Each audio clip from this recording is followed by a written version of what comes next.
All right, good morning. We're back on the record on case CR 22-21-1624, State of Idaho versus Lori Vallow. This is continuation of the jury trial with the state in its case in chief. I believe all the jurors are reported this morning and have signed their affirmations. Is that correct, Mr. Bailiff? Yes, Your Honor. All right, thank you for that information.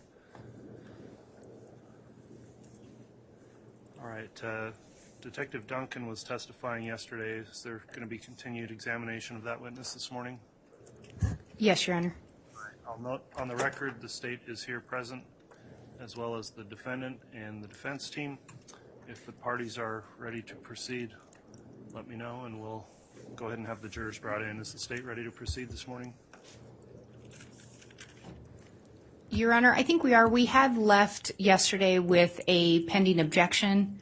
I'm not sure if that objection is still pending or if we want to bring the jurors in first or discuss that regarding one of the state's exhibits. Was this exhibit 49? Yes, Your Honor. Okay, yeah, I wondered where things stood on exhibit 49. That's the exhibit that was a summary of other exhibits that had been prepared by the witness just before his testimony, actually. So, Mr. Thomas, has the defense had an opportunity to review the information used to create this exhibit? We have, Your Honor. We have no objection. Okay, thank you for that representation. So I'll go ahead and bring the jurors in, and then if that exhibit's been offered at this time, there was the objection, so I'll just put on the record before the jurors that it was not objected to so they're not confused about the status of it, and then we'll continue with testimony. And with that, the state should be ready to proceed. All right, is the defense ready to proceed as well? We are, Judge. Okay, let's have the jurors brought in then.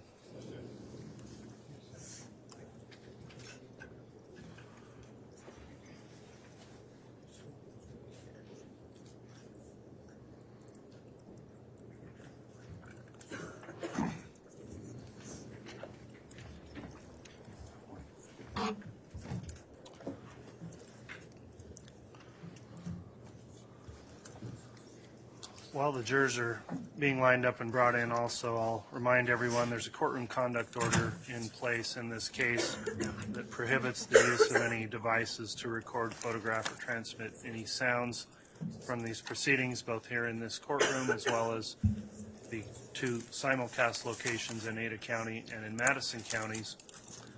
I'd also like to remind everyone to please silence your cell phones. We had multiple cell phones go off yesterday for the first time during trial, and so hopefully that issue can be resolved. And as you saw yesterday, if you were here, any cell phone that goes off will be taken by the bailiffs.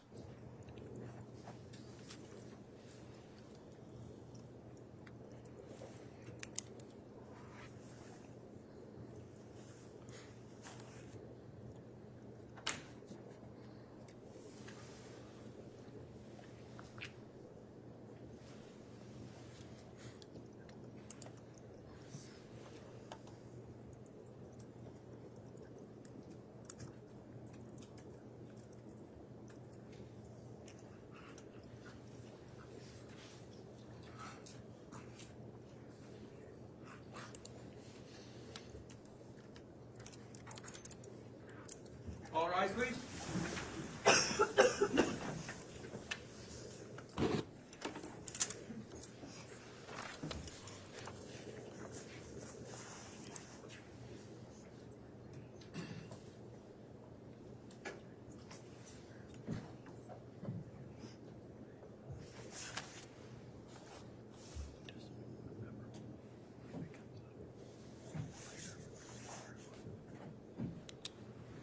Jury's all present. Counted for you, Your Honor. All right, thank you, Mr. Bailiff. Please be seated.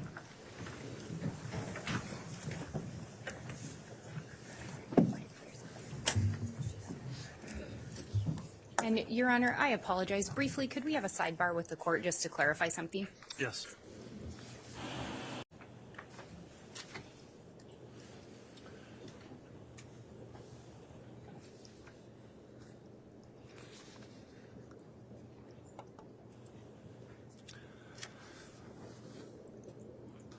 All right, as we get started, I will just again thank all the jurors for returning again today and continuing to comply with the court's admonishment each day. Very much appreciate your service.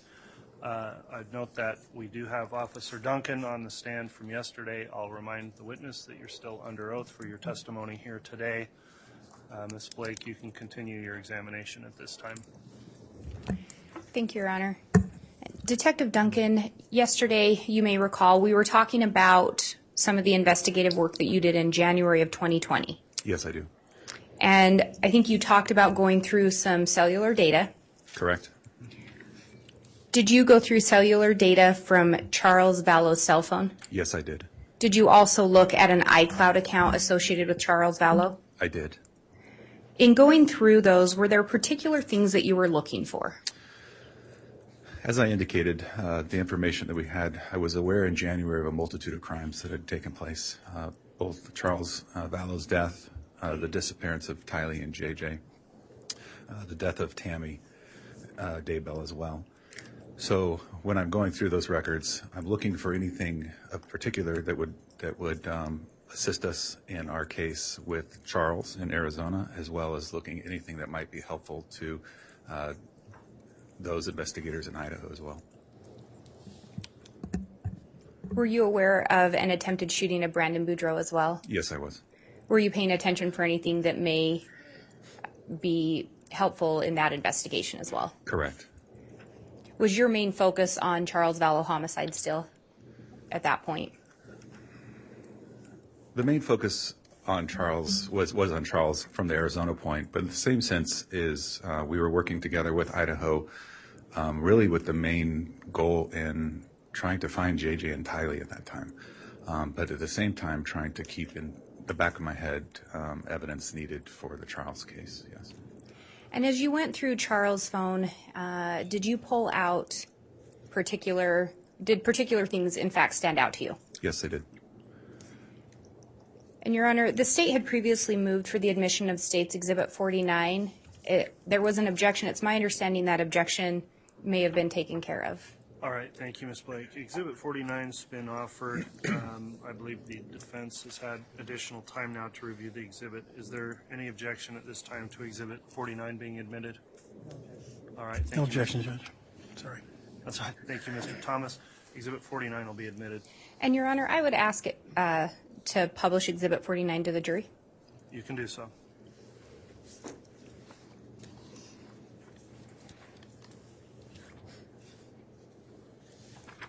And this is actually a PowerPoint. We had produced the paper copy, so if I could publish it from the computer.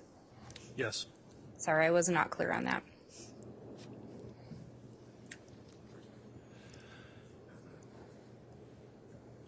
As you're pulling it up, Ms. Blake, then for the record to be clear, the exhibit itself is the PowerPoint. Yes, Your Honor. Will that be submitted as a digital file then? I do have a copy on digital file for submission to the court as well. Okay. We'd printed it off for the convenience of both the court and defense counsel to be able to view it today. Okay. We'll just be clear then that the digital file is what will be admitted into the record, and I presume that's on a jump drive? That is, Your Honor. Okay. Thank you.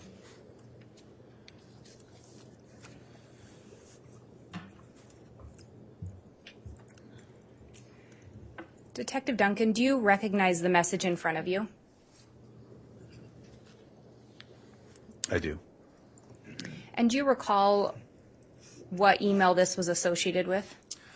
This was an email associated with kkwalker75@yahoo.com. Was a copy of this located on Charles Vallow's device? Yes, it was. Could you read that for the jury? It could be possible to have a hard copy to look at, too. If the court will allow it, I do have a hard copy available. Yes, that's fine as long as it comports with what's being displayed on the screen.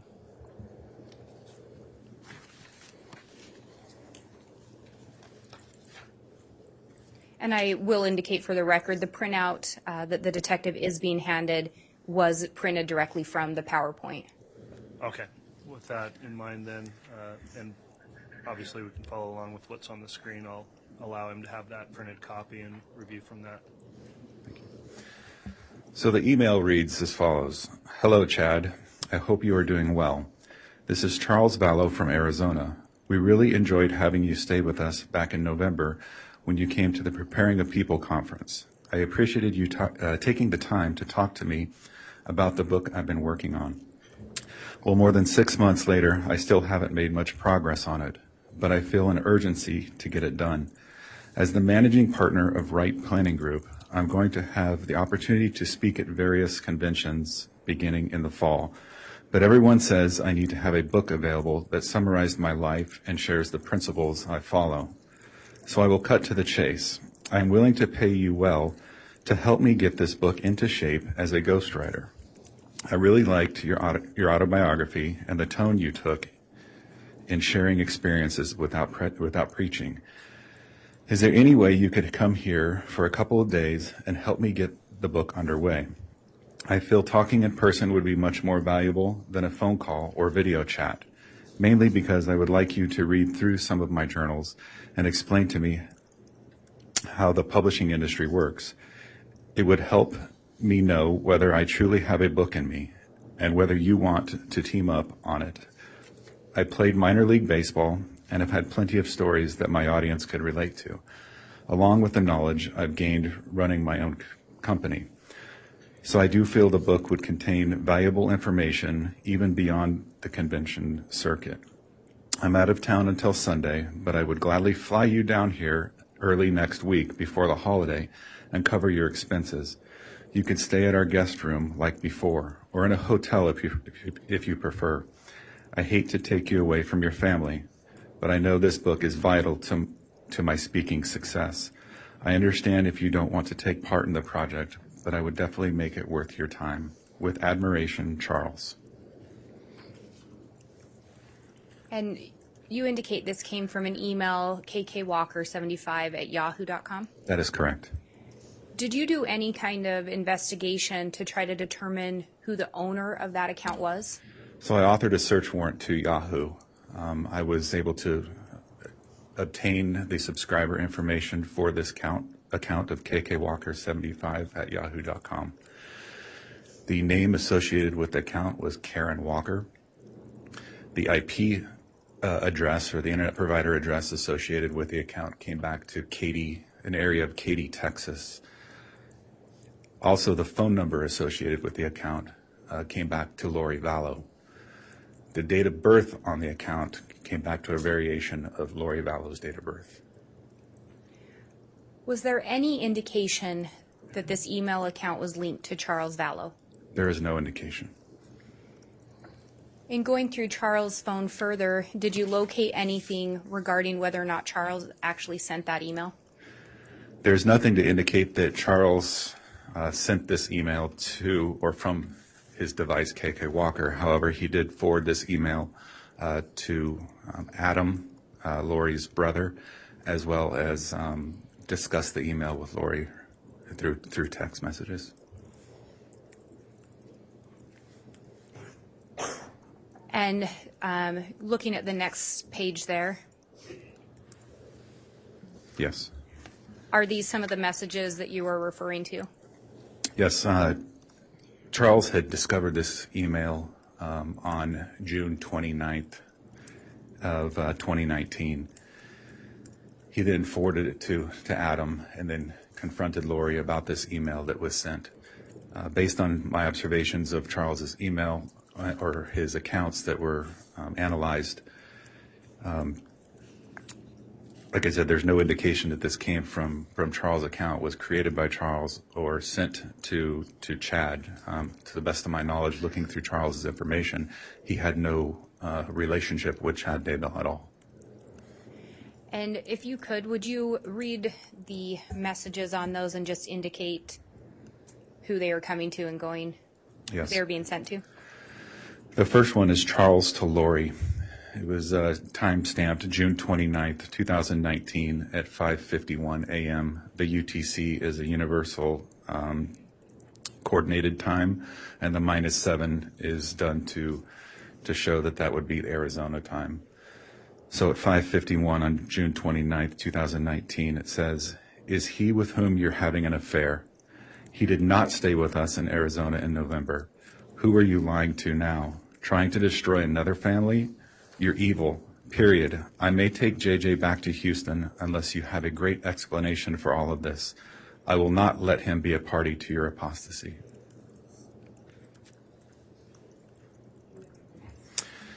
Charles to Lori again at 6:04 a.m. Just so you know, I have Tammy's, Chad's wife's, email address. I will send a copy of my email you sent to KK Walker. Tammy will know what you're up to. You better explain. Charles to Lori at 6:10. I now have Tammy Daybell's cell number.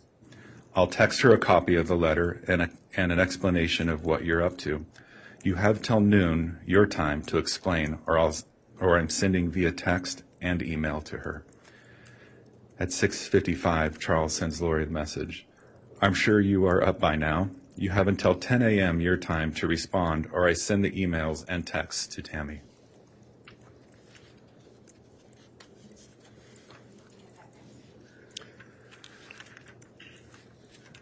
Charles to Lori at 12:23 p.m.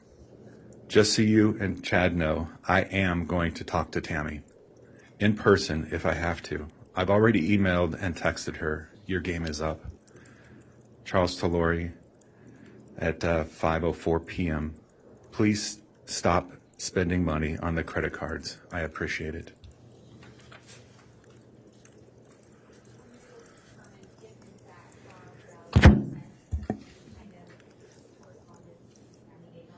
I was in looking at Charles' phone extractions, was able to determine that 2 emails were sent to Tammy Daybell, one to her personal email and also one to her work email.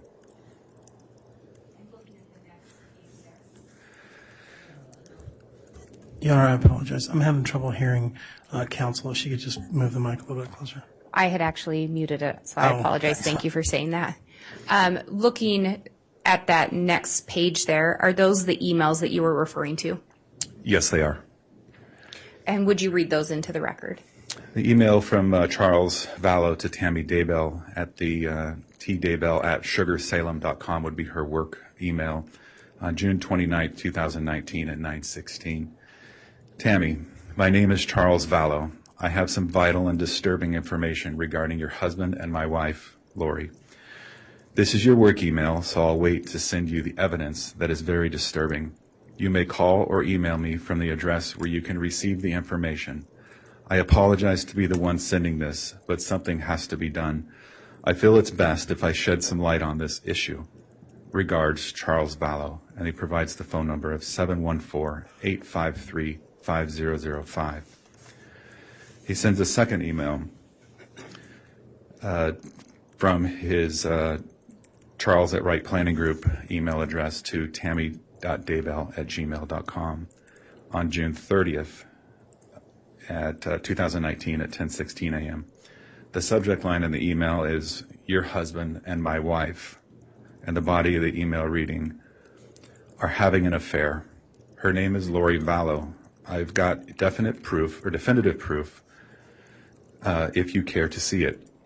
Contact me and I'll share it with you. It's devastating, I know, but the truth needs to be shown. Charles Vallow. And from your review of the device, were you able to determine whether or not Tammy Daybell would have actually read these emails? I did contact at least Sugar Salem School District and asked if those were read.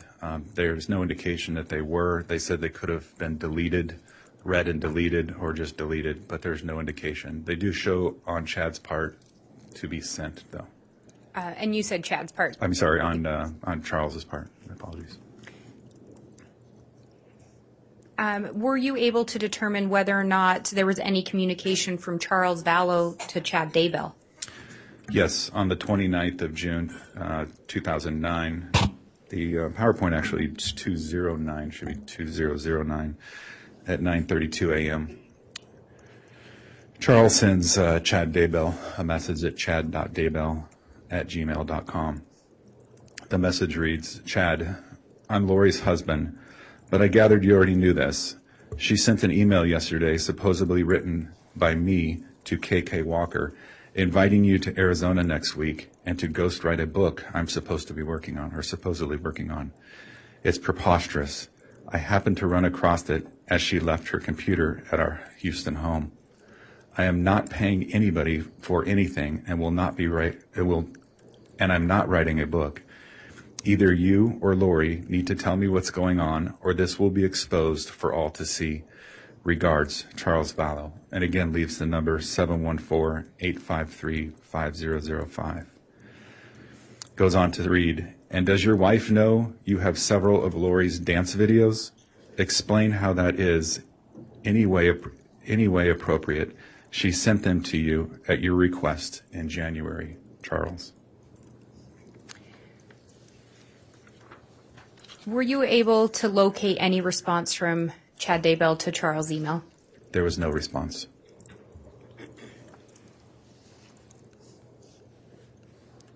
Did you also locate messages from Charles to Lori? Yes, there were many messages between Charles and Lori on the 29th arguing about this particular letter that was sent.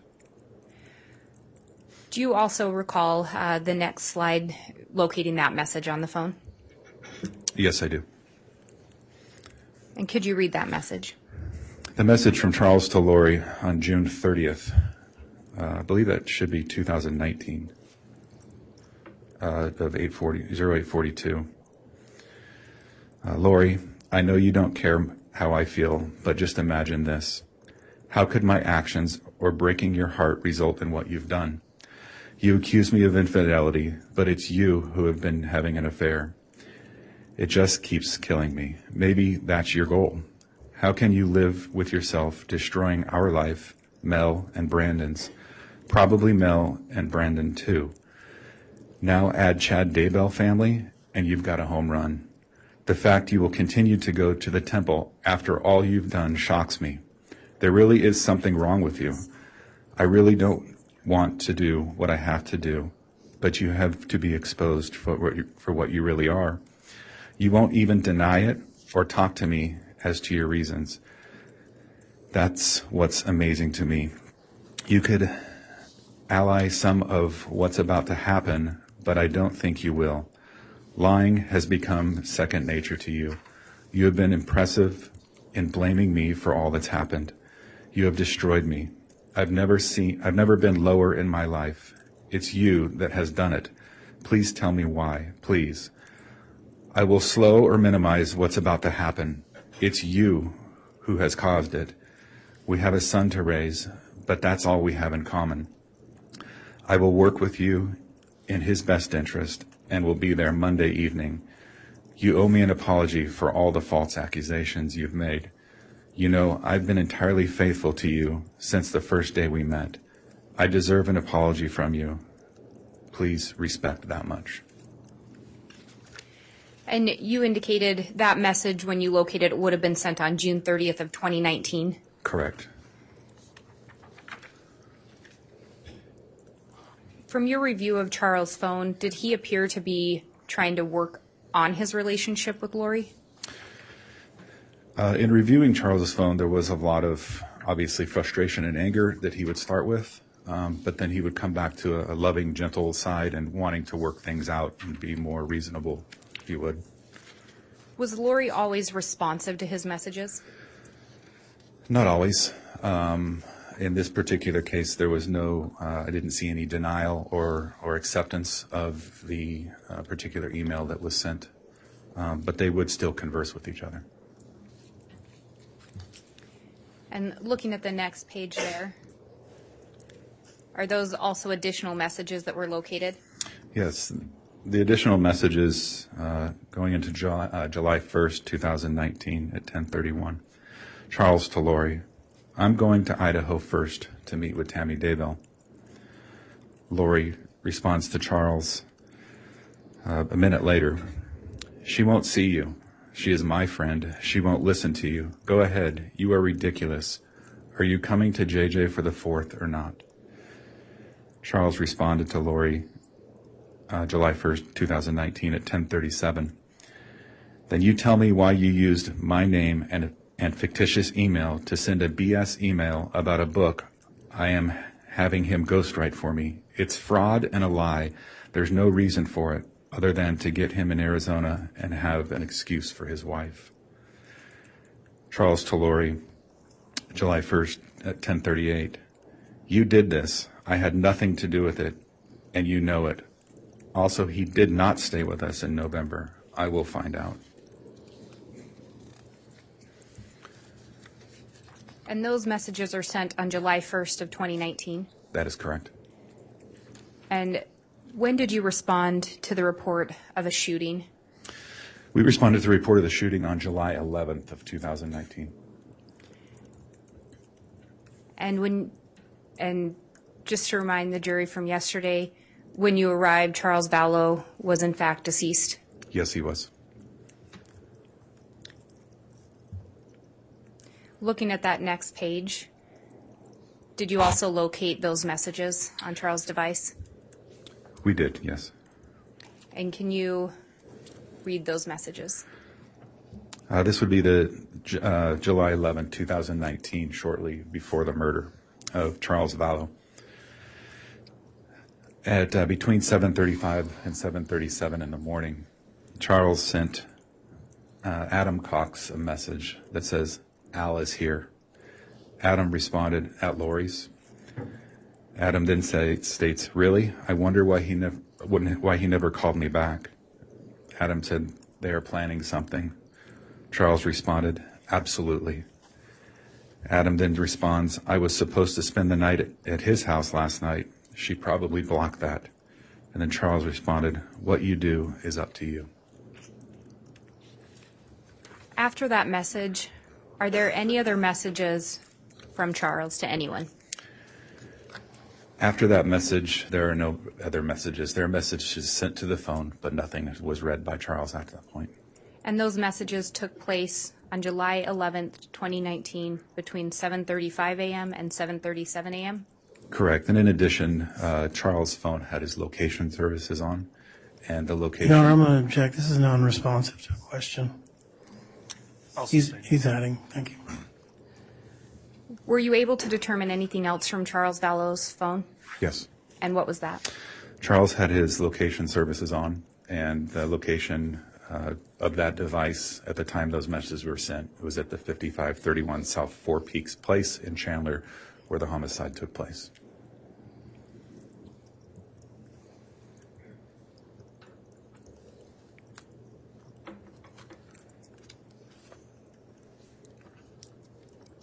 Your Honor, I would next go to what has been marked as State's Exhibit 48. And I believe both counsel and the court have a copy.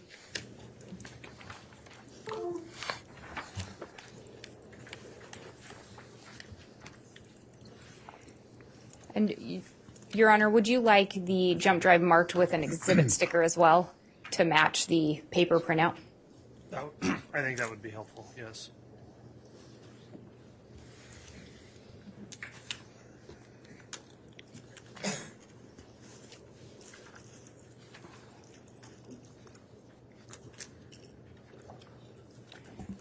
Your Honor, one of my co-counsel will get that marked and submitted for the court. Okay.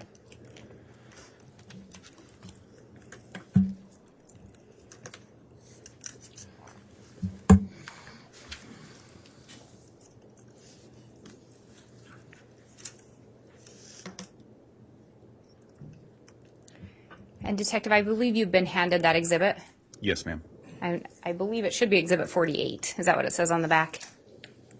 That is correct. Making sure we got you the right one. In looking at that, do you recognize what is on that? Yes, the front is the address of loriforstyle@icloud.com, and then 4 phone numbers that are associated with that account. And if you can flip through that.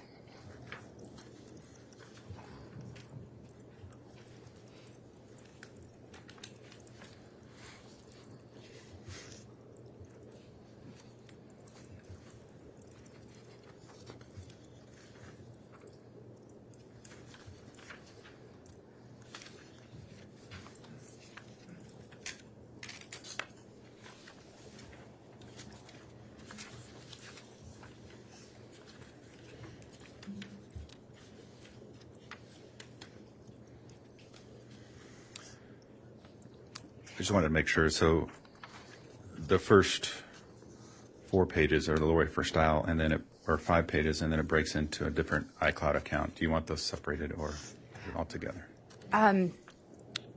We'll keep them together for now. Okay. Do you recognize the information located within those papers? I do.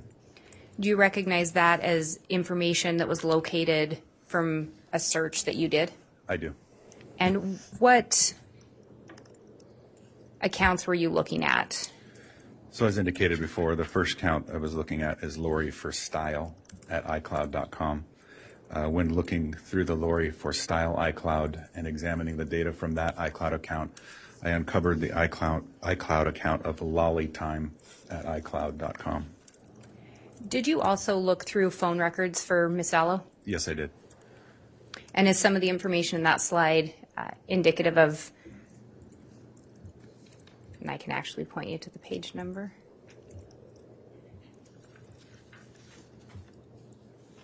In looking at the 8th page in there.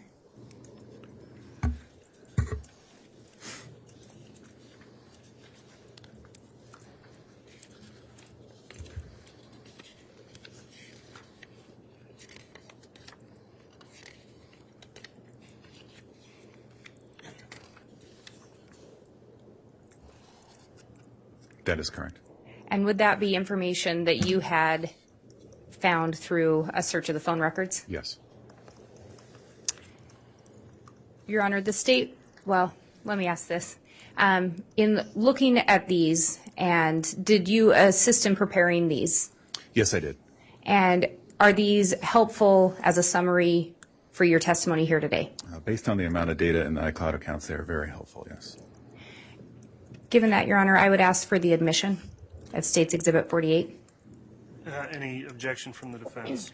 Your Honor, we would just like to state for the record that we have objected to all of this information under 404B, and the state has overruled that objection. Okay. But we don't have any objection to this particular one. We just want it on the record that we had previously objected to this.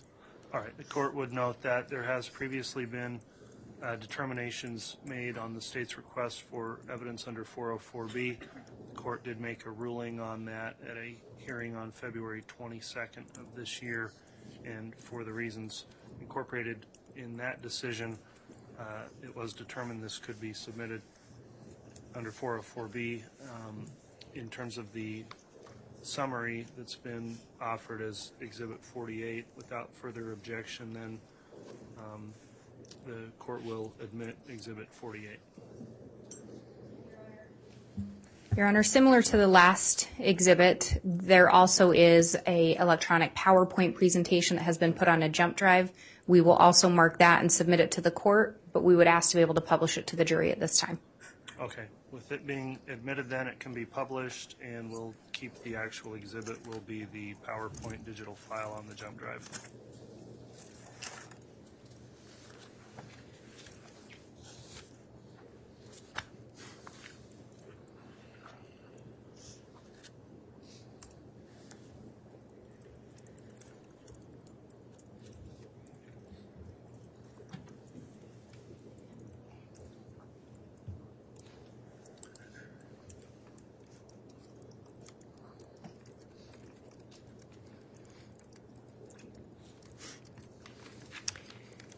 Detective Duncan, you talked about looking at the Lori for Style at iCloud. Yes. When you start looking at that account, does it provide identifying information? So the account information provided by Apple would include information such as the IME number, which is the device ID. Basically, it's a fingerprint for the device associated with that iCloud account. It provides phone numbers associated with the account, and it could also include recovery email addresses. And with regard to the Lori for Style, did you locate phone numbers associated with that account? Yes, I did. And what were those numbers? The phone numbers are 808-755-5452, 480-692-9562, 480-489-4652, 512-626-2714. Were you able to determine who the Lori for Style at iCloud.com account was linked to? What Yes. individual? Yes. And who was that? The account is linked to Lori Vallow. The number of 480-489-4652, I recognize as a number that is linked back to her. And on that iCloud account, were you able to recover some messages that had been sent? I was. Were you able to recover some messages sent between Lori Vallow and Alex Cox? Yes.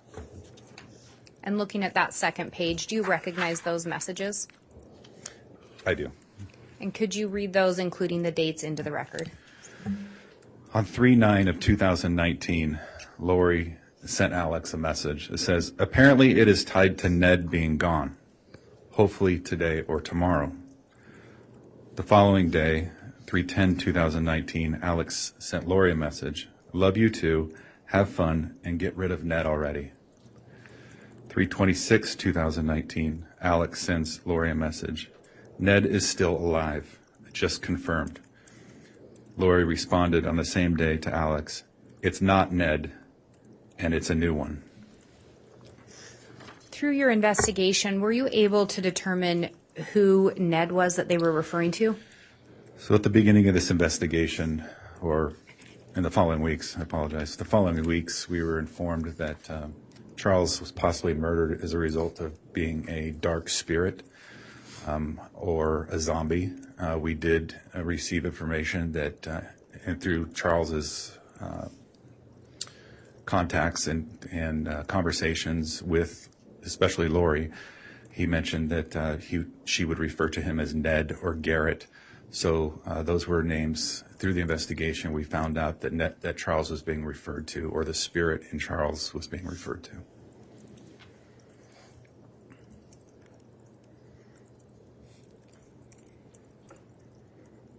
Did you also locate some messages between Lori and some other women on the date of Tammy's death? I did. And looking at that next slide, do you recognize those messages? Yes, I do. And could you indicate who those messages were between and when they were sent and the content of them for the record? So the messages are between Nicole Earle and Lori Vallow, and they are on 10/19 of 2019. Nicole sends Lori a message at 9:18, says, I'm not sure if you heard, but Chad's wife died last night. Lori responded at 9:33 to Nicole, oh my gosh, I did not hear that. I'm in Hawaii and it's 6 a.m. Lori then responded to Nicole at 9:34, do you know what happened? Nicole sent Lori a message at 9:37, yes, she awoke in the night coughing, threw up, collapsed, and passed away. And looking at that next page, do you recognize those messages? Yes, I do. And could you indicate who those messages were between, the date they were sent, and the content of those messages? These messages were between Lori Vallow and Melanie Gibb and dated October 19th of 2019. Melanie sent Lori a message at 13:16 hours. I heard what happened to Chad's wife. Oh my gosh. Lori responded to Melanie at 13:18. Hello, what? And looking at the time on that slide compared to the prior slide, was that later in the day? Yes, it was. Did you find any indication in those messages where Lori tells Melanie she's already been informed of Tammy's passing? I did not. Did you also locate messages between, or messages sent from Lori to Colby Ryan? Yes, I did. And looking at that next page, do you recognize those messages? I do. Could you indicate the date they were sent, the sender and receiver, and read the text of that message? On 11/22 of 2019, there's text messages from Lori Vallow and Colby Ryan. And or from Lori Vallow to Colby Ryan. Lori states, I text Ty to send it, but I haven't heard back yet. She will probably just do it before she tells me. And she then states, hope you got the Venmo. Ty said she sent it late. I'll call you when I get a break. Hope you're having a great day. I love you so much. Do you know who the tie is that they were referring to? That would Objection calls for speculation, Judge. We'd need more foundation for that to be answered, so I'll sustain that for now. Based on your review of the phone and the iCloud account and the contents of it, or other iCloud accounts, would you be able to determine or know who the tie is they were referring to? I would. And who is that? Tylee Ryan. Then we talked about that you went through another iCloud account. I did. Through searching the Lori for style, like I stated, I was able to uncover a lolly time at iCloud.com. Were you able to determine when that lolly time account was created? Yes, I was. When was that? That account was created on July 1st of 2019. And on Charles' phone, when you'd located the messages regarding the affair, do you recall the date that Charles was sending those messages to Lori? I believe that was June 29th of 2019. And then this lolly time account is created on July 1st? Correct. Similar to the Lori for style, were you able to determine any identifying information as to who the account holder was? Yes, this account was actually linked to a different IMEI number, so a different device. But the number of 480-692-9562 was shared between both accounts. And were you able to determine who the owner of this account was? Yeah, based on the examination of this account, photographs, correspondence, videos, audio information, the account belonged to Lori Vallow. And in this account, were you able to locate messages between Lori and Alex? I was. And I guess to be specific, would that have been Alex Cox? Yes. Going to the next page of this, do you recognize those messages? I do. Could you indicate who they were sent to and from, the date, and read them into the record? Yes. The text messages, or the messages, are from Lori Vallow to Alex Cox, and dated 7/9/2019, the first one at 13:49 hours. Lori sends Alex a message. So the plot thickens. Call me when you can. Lori then sends Alex a message later that night at 21:50 or 9:50 p.m. Getting sleepy, so I'm going to need you to stay close to me the next couple days. Mel too. She can't go to Utah. They are planking some kind of intervention, but want Mel out of the way, so I'm left alone. I need to come get the stuff at your house tomorrow and secure it. Lots to do. Thank you for standing by me. It's all coming to a head this week. I will be like Nephi, I am told, and so will you. And are these messages transferred over the way that they were found? They are, yes. Some of the messages may contain typos or spelling errors. Absolutely.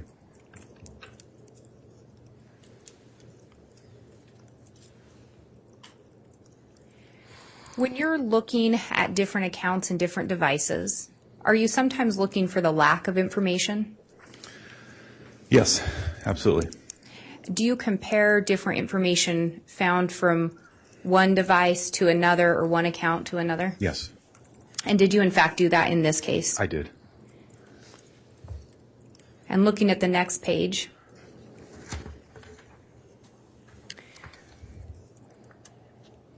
were there messages?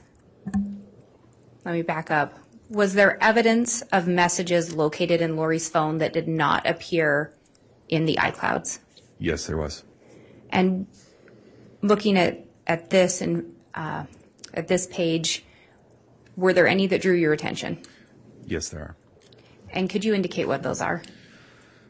So I'm creating a timeline for the death of Charles Vallow, specifically the messages that were read earlier regarding Al being at the house and when Charles' phone stopped responding, or Charles stopped responding to Al, we created a time frame, or kind of a timeline, if you would, of the events that happened. There were several messages on Lori's phone, her actual physical phone, not the message itself, but an indication that a text message was sent that was not located on the iCloud, which is not uncommon. The messages were important to us in our investigation, as they are text messages that between Lori and Chad that occurred right before the murder of Charles Vallow.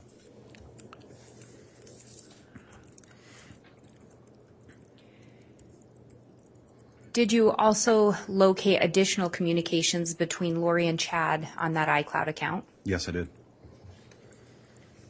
And looking at the next page, do you recognize those messages?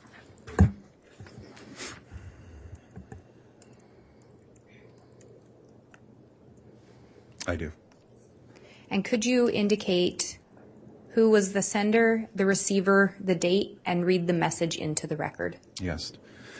The following are text messages between Lori Vallow and Chad Daybell on 7/18. That should be 2019, not 2018. Lori to Chad. I just got the letter from the insurance company saying that I am not the beneficiary. It's a spear through my heart. Who do you think he changed it to? Brandon? Or probably Kay. He left nothing for JJ. Chad responded to Lori, wow, that's terrible. There's no way to find out? Lori responded to Chad, I might be able to see when I get his computer on Sunday. I could check. The emails sent to the insurance company. It will show change of beneficiary.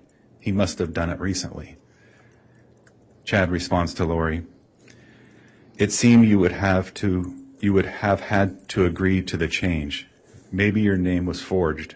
You should have a good paper trail to prove it. And again, these messages would have actually been sent on July 18th of 2019. Correct. So these messages were exchanged 7 days after the death of Charles Vallow. That is correct. Did these messages indicate anything to you as to whether or not Lori seemed to know she was not the beneficiary? Yes. Did it appear that she had just found out she was not the beneficiary? Yes. Did you find any indication that Lori knew she was not the beneficiary of a life insurance prior to Charles' death? Prior to Charles' death, no, nothing. Did the information you found lead you to believe she did not learn she was not the beneficiary until after Charles was deceased? That is correct. And looking at that next page, and again, I think it says July 18th of 2018. That should be 2019? Yes, ma'am. Is that correct? Yes. And are those additional messages that were located? They are. And could you indicate for the record who sent them, who received them, the date, and read them into the record? So on 7/18 of 2019, Chad sent Lori a message. I love you. This is terrible, but it is probably another step in bringing down the Gadiantons, especially Brandon. Lori responded to Chad, nope, he can change it anytime he wants. He's the agent, and anyone can change the beneficiary anytime with their own signature. I'm thinking it must be Kay. Chad sent Lori a message. It will be interesting if he got it changed after he had 2 bullets in his chest. Was there an additional message located? Yes. On 7/18/2019 at 12:19 hours, Lori sent Chad a message. So I talked to the insurance company. He changed it in March. So it was probably Ned before we got rid of him. They can't tell me to who, of course, but it's done. I'll still get the $4,000 a month from SS. Your Honor, I'm going to object to the actual form of what he just read. Let me review the record briefly here. And Your Honor, I think I know where counsel's going with this, and we could maybe just have him reread the last line. That'd be fine. Okay, I think a word was added. let's have him reread that, please, so it's accurate. I'm sorry. I'll still get the $4,000 a month from SS. Thank you. Does that, That does comport. Thank you. Thank you. looking at the next page, do you recognize that message? I do. And can you indicate who had sent that message? This is a message found on Lori's device, the Lolly time from Chad to Lori, dated 7/26/2019 at 8:13 p.m. And could you read it into the record? Tonight I figured out who I feel like. I'm a grown-up version of Harry Potter who has to live with the Dudleys in his little space under the stairs. Every few weeks I get to escape and have amazing adventures with my goddess, lover, but then I have to return to my place under the stairs, feeling trapped. But I sense permanent freedom is coming. And going to the next page, do you recognize that message? Yes, I do. And could you indicate the date that was sent, to whom it was sent, and by whom, and read the text into the record? Yes, so on 7/30 or July 30th, 2019, Chad sent Lori an SMS message that read, I got the inspiration to go back to my original death percentages that helped us track Charles, Ned, etc. Tammy is very close. Her percentage has fallen steadily since Hiplos left. It is encouraging. And we see in there the mention of Ned, who you've already indicated you were able to determine who that was. Does that additional name, Iplos or Hiplos, were you able to determine who that references to? Yes, I was. And who was that? That was one of the first names that was associated with an evil or dark spirit associated with Charles Vallow was Hiplos. Did you also locate messages between Alex and Lori on that device? Yes, I did. And do you recognize the messages on that screen or the page in front of you? Yes. Could you indicate who sent those, to whom they were sent, the date, and read the content into the record? On September 3rd, 2019 at 10:02 a.m., Alex sent Lori a message. Network name is Anti-Layman. Password is the number 2, too many kids. Lori responded to Alex, funny.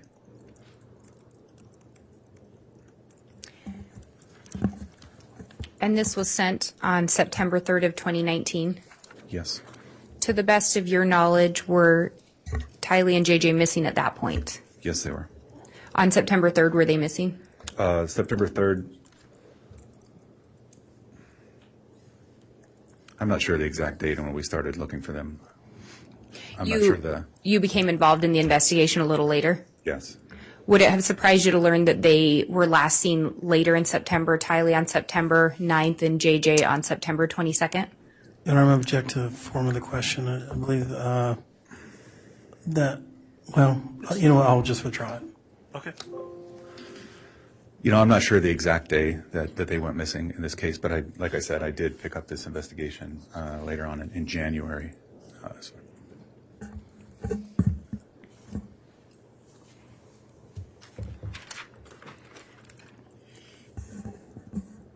And you had indicated you were aware of the attempted shooting of Brandon at the time you were looking at these accounts. Yes. Do you know the date of the attempted shooting of Brandon Boudreaux? I believe it was October of 2019. Do you recall locating any searches or deleted searches on either of these accounts? I do. And were they around the time of the shooting of the attempted shooting of Brandon Boudreaux? Yes, they were. Do you recall what they were searches for? So on that day, there was some deleted cookies on her account, and a majority of those searches were for news stations in Arizona. And were those deleted cookies from October 2nd of 2019? That sounds about right, yes.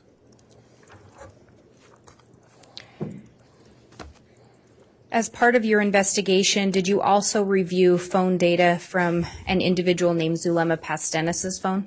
Yes, I did. Did you locate messages on that phone? I did. And I believe you've already indicated that you also looked at an iCloud account associated with Charles Vallow. Yes, I did. Your Honor, I would ask to have the witness shown what's marked as State's Exhibit 51. I believe the court and counsel should have a copy. And to keep the record clear on that last Exhibit 48, we will mark the jump drive with an exhibit sticker and submit it to the court as well. All right, thank you, Ms. Blake.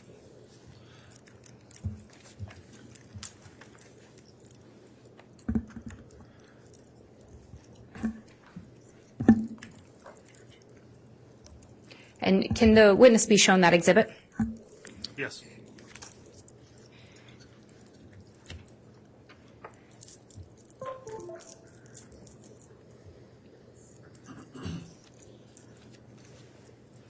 And if you would look through those pages.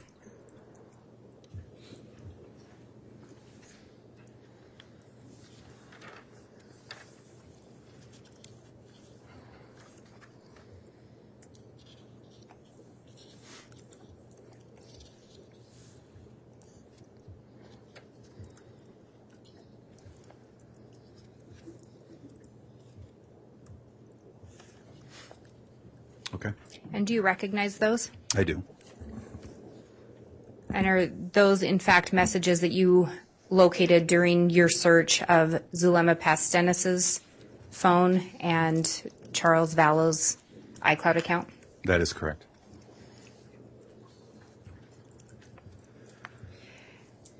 And did you go over that exhibit with the state? I did, yes. And did you do that in preparation for your testimony here today? Yes, I did. Did you assist in creating those pages? Yes. And would it be helpful in your testimony today? Yes, it would. Your Honor, with that, I would ask that the exhibit be admitted. Any objection to admission of Exhibit 51? No, we would like to put on the record that we have objected to this particular exhibit and all the information contained therein under 404B, and we understand that our objection was overruled in February.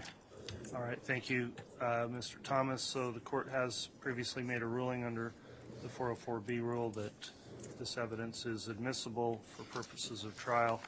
The exhibit, then, without further objection from the defense, Exhibit 51 is admitted. Your Honor, I would ask to be allowed to publish Exhibit 51. You can publish it. And again, for the record, this is similar to the last exhibits where there is a paper copy that has been provided for the court and counsel's convenience. We do have a jump drive with the PowerPoint on, which we will intend to mark with an exhibit sticker and admit. Okay, so that jump drive and digital file will be the actual exhibit, and counsel and the witness may refer to the paper copy so long as it conforms with that digital file.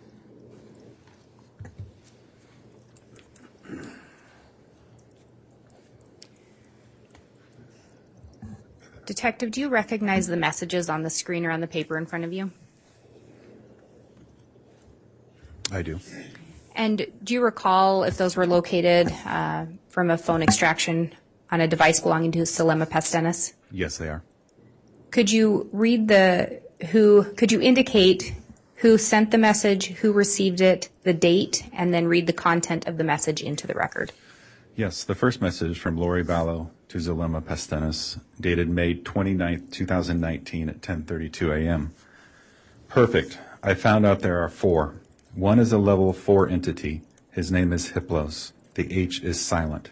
The other 3 are level 3s. Let's do this. Message from Lori Vallow to Zulema Pastenes on June 2nd, 2019 at 11:54 a.m. Yes, it does. Let's put some fire energy towards Hiplos now. He is driving now, and today is the day. I can do it spiritually.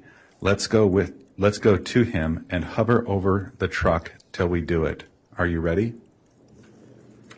And again, and Judge, can we take a brief recess? Yes.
And I think the state is ready to proceed if the court is ready. Yes, thank you, Ms. And I apologize for that. We had a power issue. I think you already indicated, but did you determine who Hiplos was referring to? Yes, Hiplos was the name of the entity within Charles Vallow. Do you recognize the messages on the next slide? I do. Could you indicate who the sender was, the receiver, the date, and read the content into the record? Yes, the message from Zulema Pastenes to Lori Vallow, July 2nd, 2019, at 7:52 p.m. Also, I was given instructions today to rip, tear, or burn the aura of Hiplos to let the body energy out so he can't re-enter.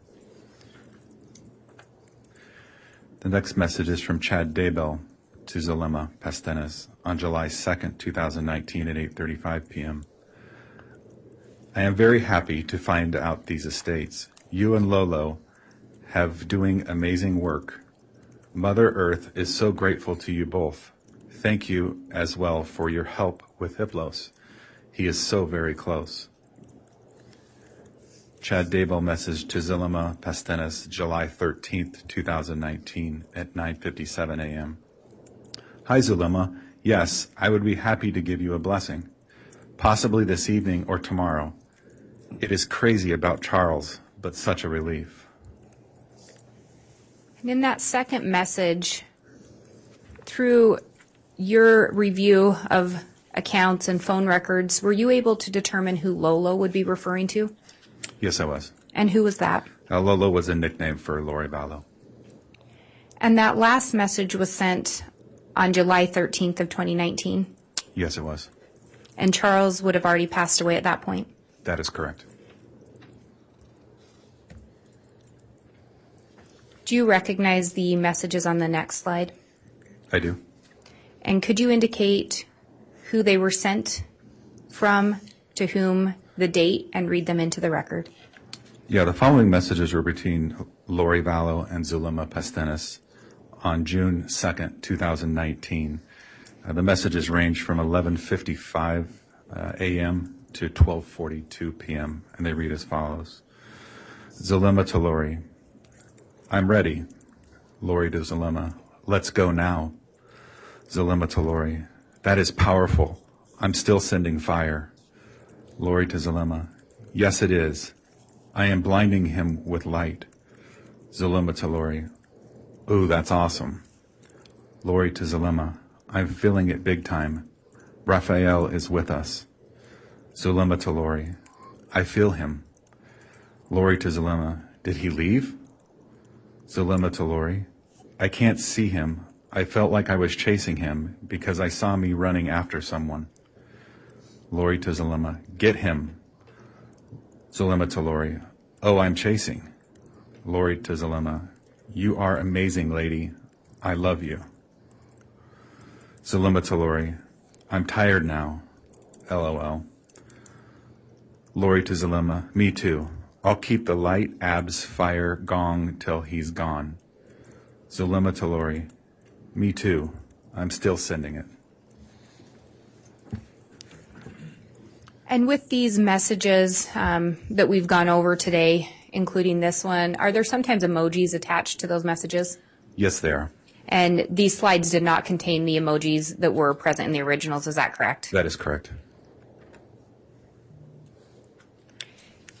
We'd talked previously about the email account kkwalker75@yahoo.com.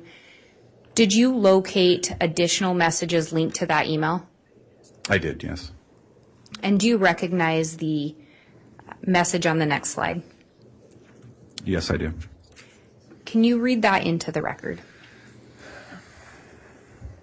The message was sent April 21st, 2019 at 6:20. Dear Brother Daybell, hi, this is Karen from Avow. I contacted you a couple weeks ago to see if you would be willing to come speak to our youth here in Houston, Texas. You said you probably could if there was a way to cover your expenses. Since then, I can't shake the feeling that you need to come share your story. particularly about chasing paradise. We are near the Houston Temple, and this summer our stake is focusing on family history work. My reason for contacting you again is that we have a stake youth conference planned for all day on Saturday, April 27th. The focus is on the temple, and I know you would energize the kids with your stories. We expect about 400 kids to attend, including some parents. I know it is extremely short notice, but is there any chance you could come? A high councilman is currently the main speaker, but he said he would be happy to let you speak instead. My husband and I have been financially blessed, and we would pay for your flight. We also have a casita attached to our house where you could stay and not be bothered. Also, my daughter mentioned the young single adults would love to put together a fireside on Sunday evening. I realize your main goal is to sell books, and that wouldn't be possible at these events, but I know that the interest in your novels would skyrocket here. I'm sorry it's so late. If possible, please let me know as early as possible in the morning so we can include it in the Sunday announcements. Also, we'd want to get your flights booked. If you are able to do both events, we could fly you in Friday, then depart on Monday. Please let me know if this is possible. We would love it. Karen Walker. And did Chad respond to that email? He did. And on the following slide, do you recognize that, the content of that slide? Yes, I do. And could you indicate who that was from and read the content into the record? The response to that previous email that I read reads, "Hello, Karen. Yes, I will be able to come, so let the wards know. I can talk to you later about arranging the flight. Chad." Do you know where Lori Vallow was living on April 21st of 2019? Lori was in Houston, Texas.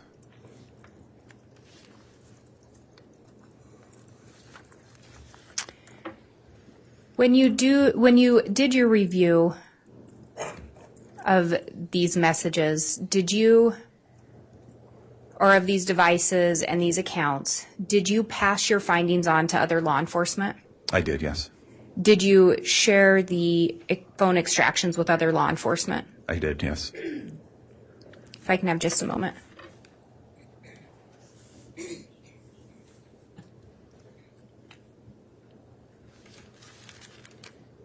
The state has no further questions. I will indicate for the record that similar to the others, we will mark this jump drive and submit it as exhibit, I believe it's exhibit 50. D1. 51. All right, thank you, Ms. Blake.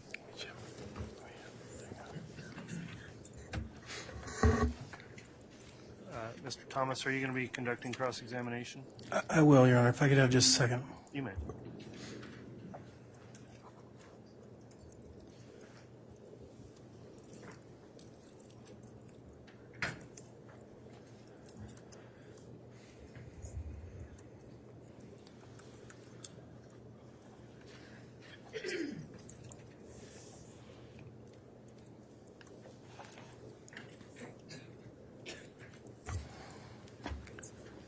Your Honor, Yes. based on our prior objections to the 404B evidence, we believe that it would be, that the evidence being inadmissible, we're not going to have any questions for this witness. All right. With that then, that would conclude the testimony for this witness.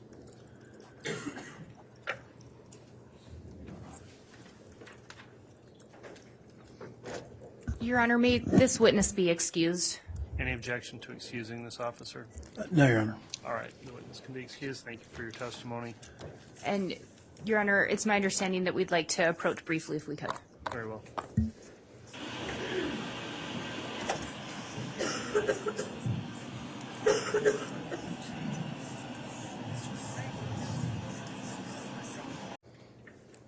All right, counsel, there's a couple of matters that I think we need to go on the record with, but outside the presence of the jurors. We're a little sooner than I would have anticipated for a mid-morning recess, but this will be a good time to do that, to allow us to have the discussion of these issues with counsel. So we'll go ahead and take the mid-morning break. After I'm done talking to counsel, we will take about 15 to 20 minutes after that. So I'm guessing the recess for the jurors may be roughly around 30 minutes or so. So we'll go ahead and let them be excused for this next part of the trial, and then we'll come back on when we're ready. All right, please.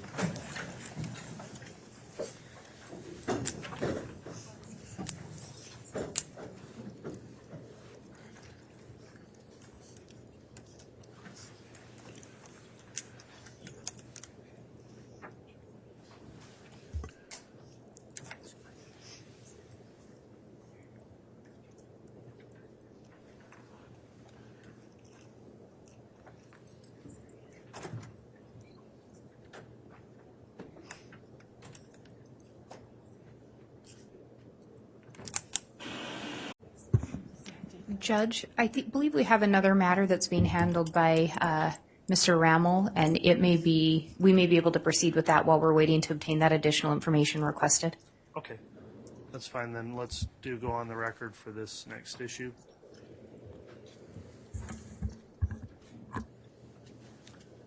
Mr. Rammel. Thank you, Judge. Just quickly before this next witness is called, we have had an issue arise with some new information on the next witness that the state intends to call Ms. Pastenes about a possible criminal history. We did not have knowledge of a possible criminal history that would require disclosure under Rule 16. In fact, Judge, we still don't believe that there is a felony on the record that would have required disclosure. But in due diligence, what we did see that there was a 1990s, in a background check, a 1990s criminal conviction in the state of Arizona that was ambiguous to the language. Attached specifically to that potential charge 25 years ago was a note that said, set aside judgment. So nothing was flagged, nothing was sent, as it didn't appear to the state or its agents that there was anything to disclose under Rule 16. As noted to the court earlier, Ms. Pastenes has counsel in town. A member of our team, Ms. Smith, in communication with him, clarified that ambiguous language from Arizona in the 1990s. He provided new information that there was a conviction 25 years ago, that in 2015 it was set aside, or what we would determine as a withheld judgment. Again, Judge, looking at Rule 16, in an abundance of caution, the moment that we learned of it, and I'll draw the court's attention to Rule 16.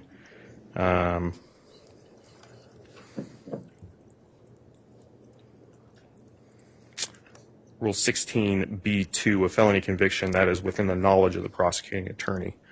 Immediately upon receiving that information yesterday, we made counsel aware of that. Back up there I'm looking at 16. You said B2. I've got 16B3 requires the prosecuting attorney to furnish the defendant a copy of the defendant's prior criminal record, if any. And yes, Your Honor. And so this is a witness. This is not the defendant's criminal record. And so further down in that same section, it talks about felony convictions if known. We shared that information with counsel. Mr. Thomas had indicated to us that he may ask the witness about it. We think that that's inappropriate at this time. I think that the state has complied with Rule 16 to the best of our ability. I also think that Rule 609 guides this under A, B, and C. Your Honor, A, a conviction regarding truthfulness. This is a drug conviction. And again, I say conviction. I think there's an argument to be made that this isn't a conviction. This is a withheld judgment. Under 609B, one within the last 10 years, this is 25 years old. And then Rule 609C specifically references a withheld judgment not being used. So with that, we don't think it's appropriate to be used in the testimony in front of the jury. All right. Is this defense have a response to that motion by the state to disallow the reference to this prior conviction that was apparently set aside at a later date? Just a couple things, Judge. First of all, the state has referenced Ms. Pastenes' counsel. I'm not sure that counsel, if it's the same person that I think it is, Garrett Smith, I'm not sure he's licensed in the state of Idaho, so if she intends to plead the fifth at some point or intends to do something which she may need counsel for, I'm not sure it's appropriate to have him come in and give her advice where he's not licensed and has not, to my knowledge, been admitted pro hoc vice. Secondly, Mr. Archibald and I have talked about the record. We don't know anything about the record. We haven't seen the record. We've only heard from the prosecution about what the record may contain. But nevertheless, it doesn't sound like it's a crime of moral turpitude, so we're not going to bring it up. Okay. On those points then, given the rules both 609 and 16b6, the court would find that it would be inappropriate to raise that issue given the proffer of the state on what that prior conviction may have been. I do, however, share in the concern counsel's brought up regarding I don't have any idea who the attorney would be representing the witness here and whether or not the attorney here is acting in the capacity as legal counsel in an Idaho trial, whether or not they have an Idaho license and would be allowed to, they can certainly advise a client and they're not filing any pleadings or becoming parties in the case here in the state, but I guess depending on where the scope of that representation goes, that should be taken under advisement. Thank you, Judge. If I could defer to Ms. Smith on this. This is her witness. Any of the conversations that have been had with Ms. Pastenes as counsel will have taken place with her. All right. Ms. Smith, what do you know about the attorney that may be representing this witness? He is here more as aid and counsel. There is a matter the state brought to the attention of the court about an injunction Ms. Pastenes had to get in Arizona against, and I'm trying to determine if it's still active, and the name of that person. That injunction had to do with a conduct of a blogger or a citizen journalist down in Arizona. And so in large part, he's here for her aid. He was also part of conversations that occurred down in Arizona. There's zero evidence that she's going to take the fifth or anything of the sort. But in an abundance of caution, given that there was a limited use immunity agreement signed 4 years ago that's been disclosed to the defense. The attorney that was a part of that conversation in Arizona is here, and he wants to sit in. She has asked that he be allowed to sit in. I don't think there's any evidence that we're going to need him to give her legal advice, but given that slightly some complex issues stemming from Arizona, he is here in that capacity. I really don't envision anything implicated in Idaho law. Okay, fair enough. If he's here in that capacity, I think that doesn't go beyond the scope of proper representation, so he should be permitted to be here as her personal counsel in the case, in particular as it relates to matters that would have occurred in Arizona. I think we'd only get into any kind of problems if, for some reason, some sort of specific Idaho legal advice or argument arose in the course of the witness's testimony. If you don't foresee that, I don't think it's an issue. So. No, there's been no suggestion of that at all. Okay. So, are there any other issues or matters we want to put on the record as it relates to this witness testifying before they're called? I think those are the three. Was the prior conversation and the request to use the easel on the record? Okay. That was not on the record. I'll just summarize. There was a request made by the state for some special accommodations for this witness. The defense did not agree, and the court sustains the objection of the defense at this time. I'll view the testimony to see how things are going, and if I believe that it is appropriate to have some special accommodation, then I may consider that, but I won't at the commencement of her testimony. Thank you, Judge. Okay. We appreciate it. So with that, then, I think we are at the point where you would call the witness, and what we'll do is take our mid-morning break, as I indicated. So let's, since the jurors have already been out for a few minutes, we'll plan on coming back on at about between 15 and 20 after the hour, and we'll start back with your next witness. All right. Thank you, Judge. Okay, we'll be in recess for the morning. All right.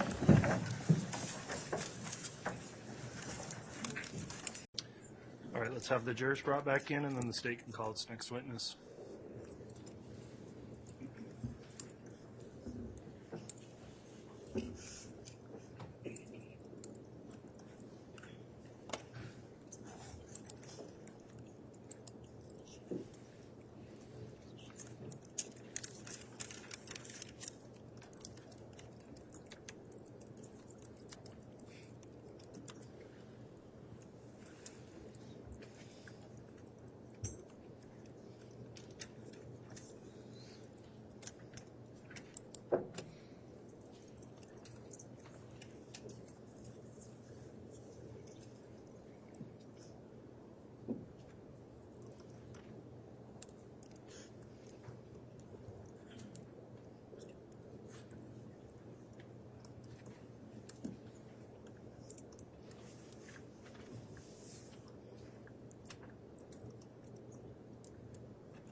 All rise, please.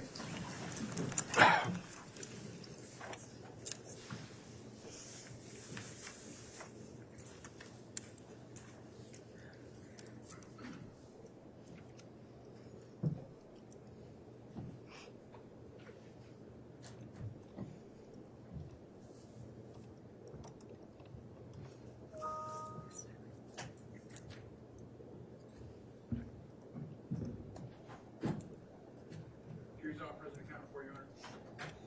Thank you. Please be seated.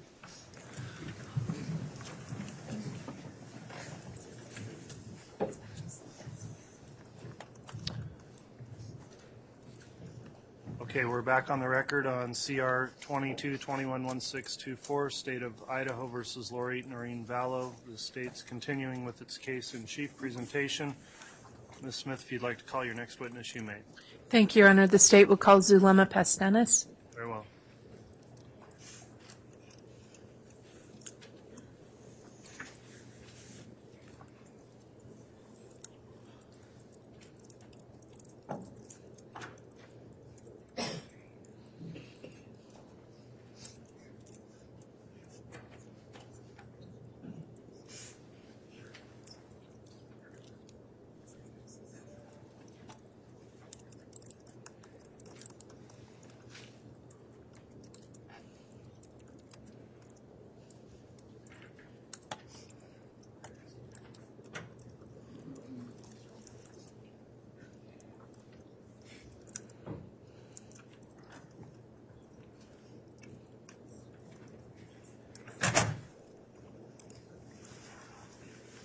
Do you solemnly swear or affirm that the testimony you're about to give will be the truth, the whole truth, and nothing but the truth, so help you God? All right, thank you. If you'll follow.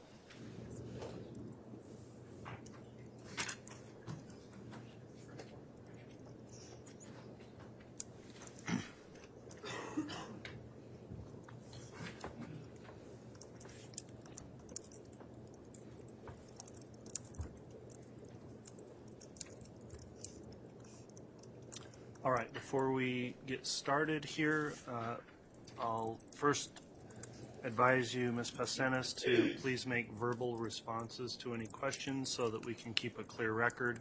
Please try to avoid speaking at the same time as anyone that's questioning you. And then I did want to inquire as to whether or not you have watched any of the testimony in this trial, either at a viewing location or in court or on the news or in the internet or anywhere. No, sir. You have not watched anything? No. Okay, thank you for that. With that in mind, then, Ms. Smith, you can inquire. Thank you, Judge. Good morning. Good morning. Okay. Please introduce yourself to the ladies and gentlemen of the jury and spell your last name. My name is Zulema Pastenes, Pastenes. Okay. Ma'am, where do you live? In Gilbert, Arizona. Do you have any family? Yes, I have 3 children. Okay. And do you know someone by the name of Lori Vallow, now Lori Vallow Daybell? Yes. Okay. How do you know that person? I met her in 2018. Okay. What time of year was it? Fall. Okay. Early fall, late fall, before Halloween or after Halloween? Early fall. Okay. Where did you meet her? I met her at Melanie Gibbs' house. Melanie was having some meetings at her house. And she invited me to come and see Lori speak at that meeting. Okay. And where was Melanie Gibbs' home at that time? In Gilbert, Arizona, very near my house. How did you know Melanie Gibb? I met her when I moved into the ward where she lived at. Okay. And when you say the ward she lived at, are you talking a ward in the Church of the Latter-day Saints? Yes, it's a boundary, the church boundaries. Okay. And did you begin to attend services in that ward? Correct. Okay. So you went to Ms. Gibbs' house, and did you see the defendant there? Yes. Okay. Tell us about that first meeting. What happened during that first meeting? Lori was speaking, and during this meeting, she was giving a testimony that she had had visitations of angels, and that she had visitations of the angel Moroni that was giving her instructions, and that she was a personal witness of Jesus Christ. Okay, let me ask you a couple quick questions. When you say she was giving testimony of the visitation from angels, and specifically the angel Moroni, what did that mean to you?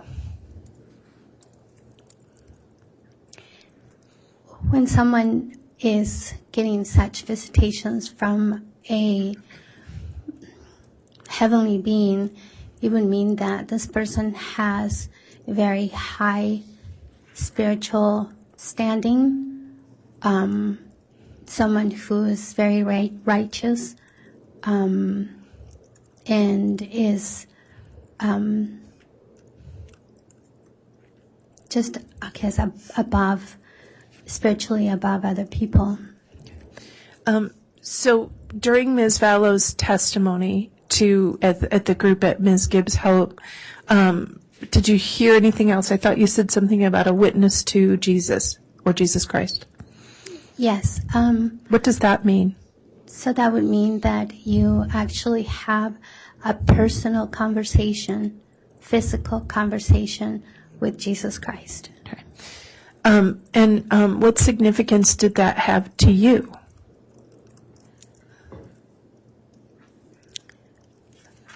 That would be the highest spiritual experience that any human being can have. Okay. Did she say anything else at this first meeting at Ms. Gibbs' home? She spoke that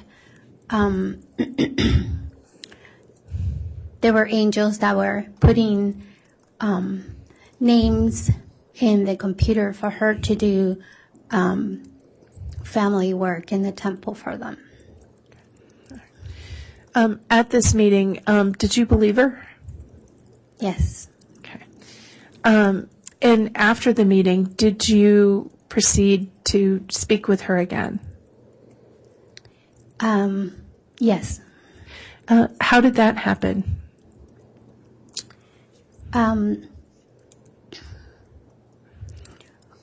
I got her phone number, and then after that, we took a trip to St. George to go to a conference together. Okay.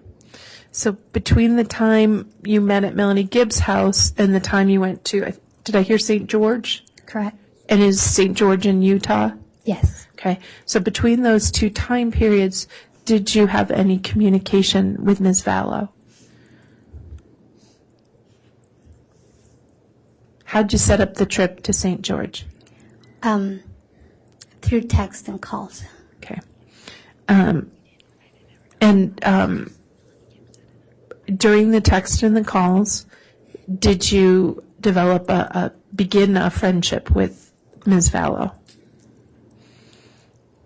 I think it was an acquaintance at the beginning, and then during the trip to St. George, we drove there and we sat next to each other, and that's when we started talking, and that's where our friendship developed. Okay. And tell us about the conference at St. George. What was that? It was a Preparing a People conference. And what's a Preparing a People conference? It's conferences where they teach you how to be better prepared for anything that may happen, like a disaster, but as well as preparing you for the second coming of Jesus Christ. Okay. And so you went to a Preparing the People conference in St. George, Utah. Correct. Okay. And while you guys were in the car, you guys developed you became closer and learned a lot about each other. Correct. All right. At the St. George conference in Utah, did you meet anybody you already had known? Yes. Chad Daybell was there. Okay. And how had you known Chad Daybell?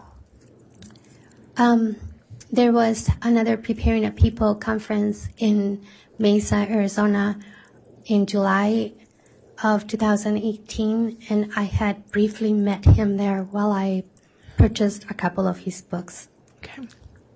So then you saw him again at the St. George Preparing a People conference. Correct. All right. And were you aware of whether Ms. Vallow knew Mr. Daybell prior to that St. George conference? As far as I know, she did not know him until then. Okay. So were you present when they met? Yes. Okay. And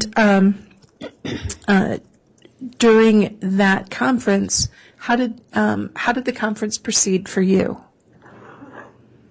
I listened to a lot of the speakers. I looked at some of the table presentations, and I spoke to Chad a couple times as well. All right. So was Ms. Vallow with you the entire time after she met Chad Daybell? No, she spent a lot of time at Chad's table. And you were able to observe them together? Yes, they were talking with each other, and when you say talking, how did they seem to interact based on your observations? at first it was just regular talking, and then it was obvious that Lori was very flirtatious towards him, very giggly, and putting on the moves on him. Okay. Did you see any interactions about his books with Ms. Daybell or Ms. Vallow at that point? She said she was going to stay at his table until she was going to sell all his books for him. And based on your observations, did she stay at his table a lot? Yes. Okay. How did the conference end?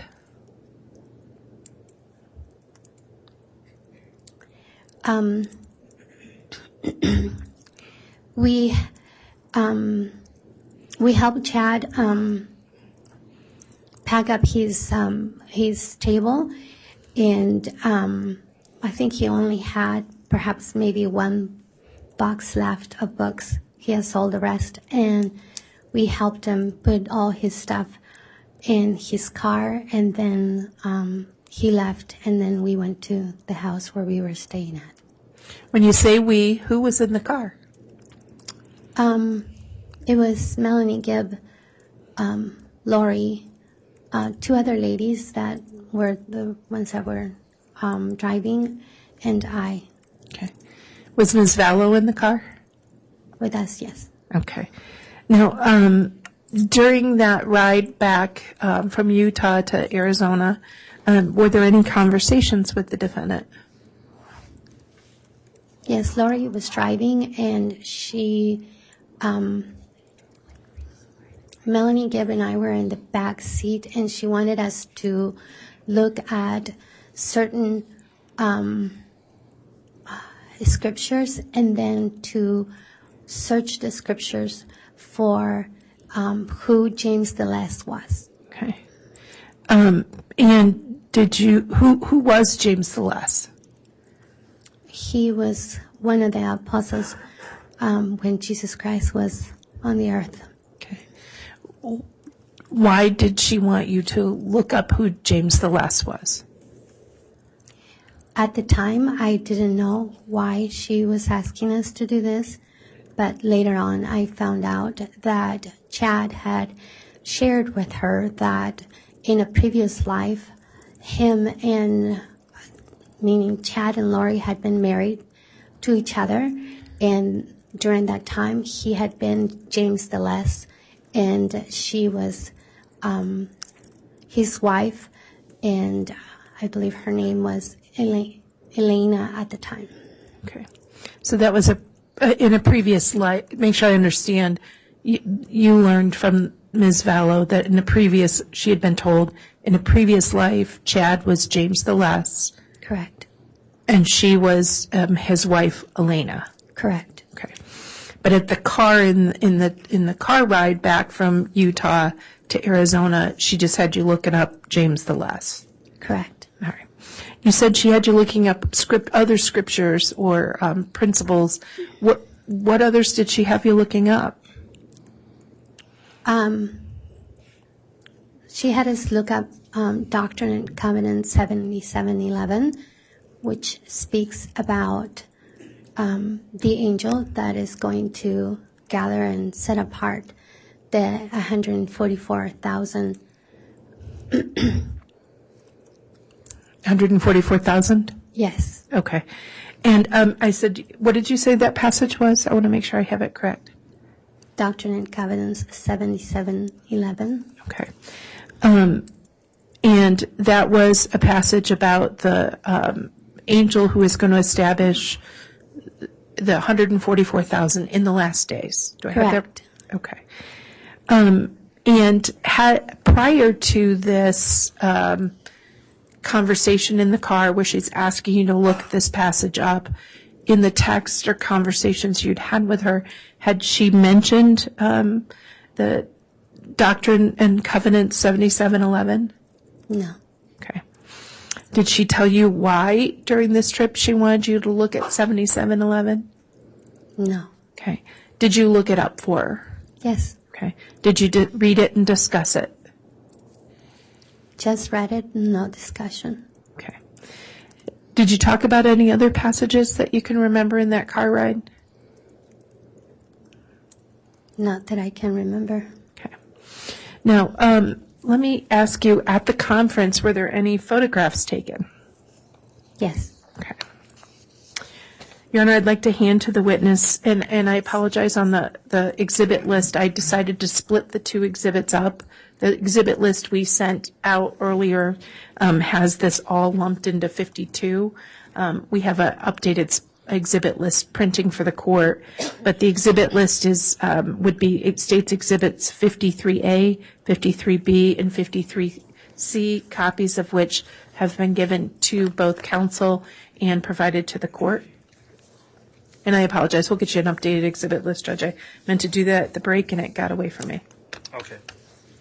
Thank you. And Judge, this may be a good time to bring up the fact that We have asked for an exhibit list, and the court has also inquired about the exhibit list, and we have not yet received it from, I know the court brought that up a couple days ago. I'm sorry, counsel, you don't have an exhibit list from us? You've I have been one given that has one. up to, May we approach, Judge? No, 'Cause well, this is that's- a matter we can take up outside the presence of the jury at the conclusion of court today testimony. Okay, because that's just not true. Okay. Maybe the witness be given those exhibits? Yes. Thank you, Judge. Take a look at each of those, please. Okay. Did you look at each of them?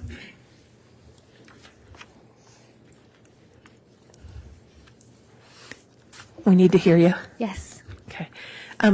What are States Exhibit 53A, 53B, and 53C as a group? These are pictures that were taken at Preparing the People conferences. In which Preparing the People conference?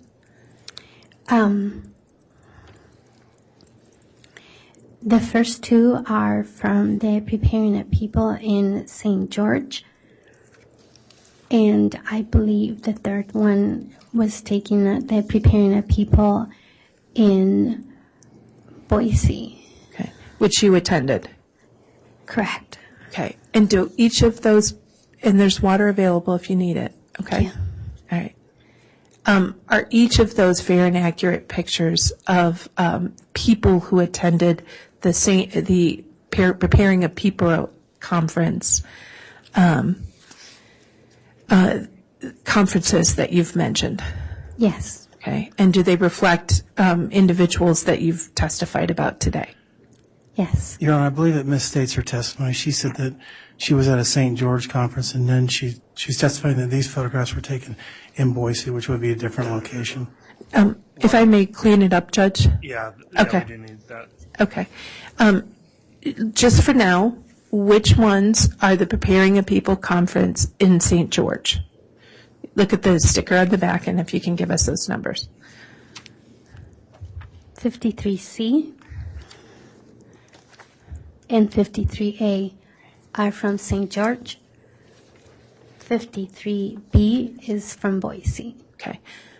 Let's put aside 53B for a minute, and then we'll talk about 53A and C. Do each of those pictures reflect the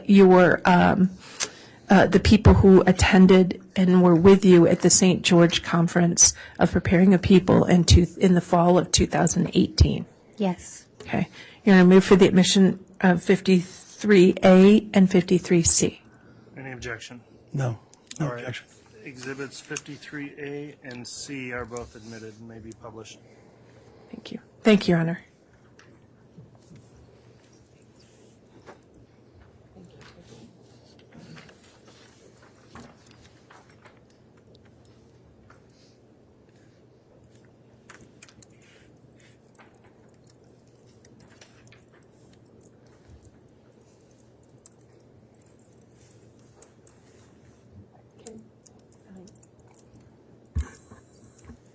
The witness is getting some water, Judge. Okay. Thank you.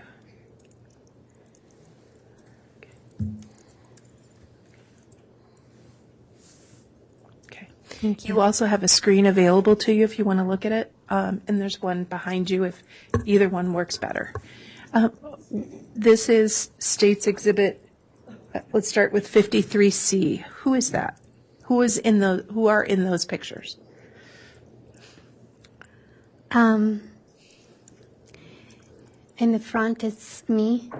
The lady that is holding my hand is an author. I cannot recall her name. To my left is Melanie Gibb, and to Melanie Gibbs is, I believe her name is Michelle, and she was one of the ladies that was driving to this conference. Okay. So to make sure I understand, you're here with the dark hair, where Yes. my finger is? Okay. And Melanie Gibb was to your left, this lady right here? Yes. Okay. And the lady in the checkered Yes. Michelle? Michelle, I believe that's her name. Okay. And the lady holding your hand was the author? Correct. Okay. Okay. Now, let's turn to State's Exhibit 53A. Okay. It's kind of small. See if I can zoom in.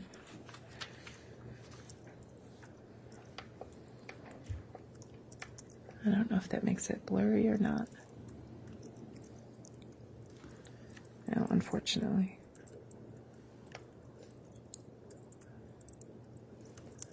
Well, I think that's as good as we're going to get it.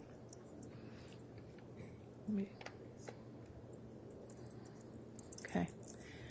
Hopefully it's clearer on your screen than it is there. Who is in this Estates Exhibit 53C? On the far right is, I'm standing on the far right. Right next to me Your is, Honor, I apologize, but I believe she just said 53C. I think this is 53A. Oh, I apologize. He's right. Thank you, counsel. 53A.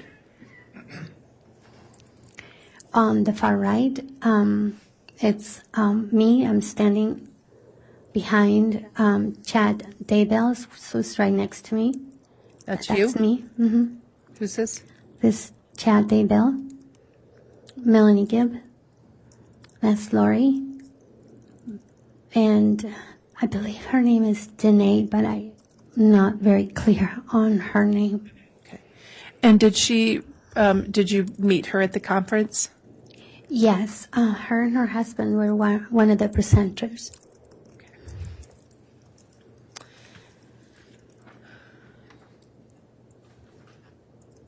So after the conference at St. George in the car ride, do you remember anything else the defendant said to you in that car ride back from St. George?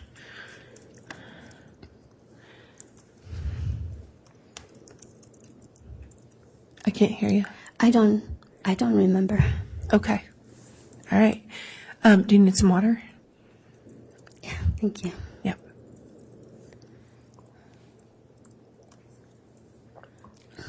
Okay. Now, when's the next time you saw the defendant, Lori Vallow, after the St. George conference?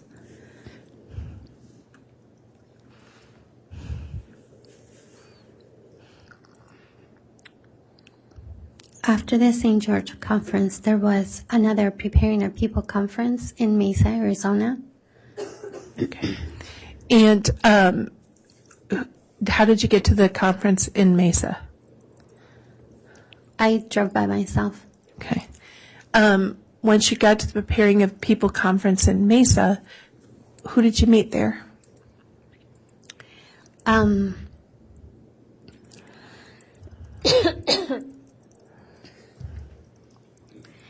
Chad Daybell was there, and he had a table like he had at the previous conferences. At this time,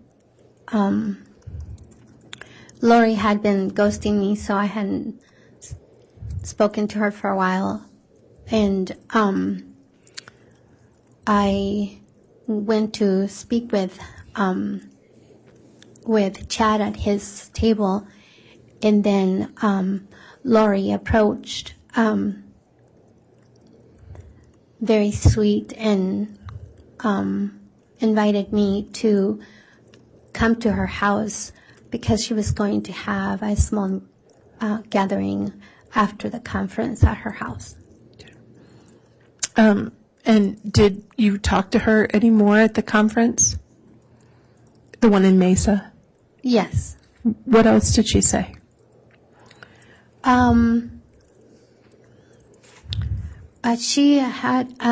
She expressed that she had asked Charles to go somewhere so that she could have people stay at her house for the conference. And did people stay at her house for the conference? Yes. Who stayed at her house for that conference? To your knowledge. To my knowledge, it was Audrey, and I don't remember her last name. Serena Sharp was staying at her house. Chad Daybell was staying at her house. And there was an artist that was a presenter at the conference also, but I don't remember her name. And she was also staying there. And what else did she say when you were speaking at the Mesa Preparing a People conference?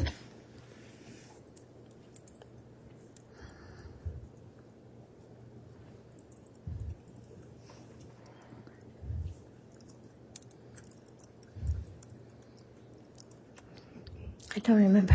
It's okay. And I thought I heard you say something about she invited you to her home after the conference. Yeah. Was I right? Did I hear that? Yes, you did. Tell us about that. I was having a really rough day that day, and while I was talking with Chad, she came and asked me to come to her house to the gathering at her house, and I wasn't going to go at first, but Chad told me that he really wanted me to go and meet them there because he said he wanted to give me a blessing. Okay. And we've heard a bit about blessing, but what's to you and in your faith, what is a blessing? A priesthood blessing means that someone who holds the priesthood in our church is prepared to receive inspiration or certain words or words of comfort or words of encouragement or whatever it may be that that person is needing at the time, and convey it to the person through the laying of the hands, and give that person what they need at the time through a blessing. And so at the Mesa Preparing a People conference, Chad Daybell said he would give you a blessing if you went to Lori Vallow's home. Correct. Okay. Did you end up going to Lori Vallow's home? Yes. Okay. When you got to her home after the Mesa Preparing a People conference, who was there that you could remember? So the people that I previously mentioned, Audrey, Serena, Chad Daybell, and the artist that was there, and Alex Cox was there as well. Okay. Now, who is Alex Cox? He was Lori's brother, and then he later became my husband. Okay. And prior to this meeting at Lori's home, had you met Alex? No, this is the day I met him. Okay.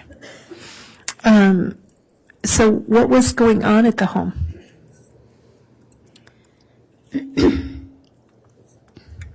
Everybody was just visiting and talking with each other, and then Lori, Chad, and I went outside to the backyard, and we talked there for a little while, and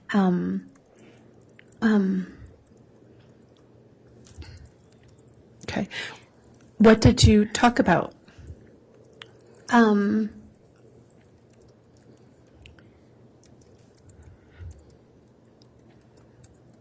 don't remember what we were talking about. I just remember she was playing basketball and asked Chad to play basketball with her.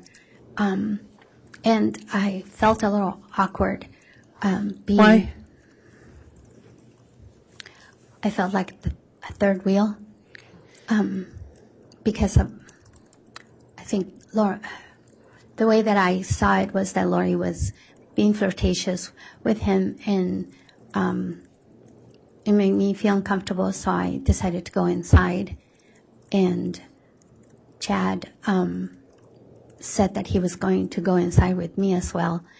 And Lori made a comment of the likes, why are you scared of me? And then they stayed outside for a little longer. Okay. Now, you had said Chad had offered to give you a blessing. Did Chad give you a blessing at Lori Vallow's house? Yes, after they came back inside, Lori took me to,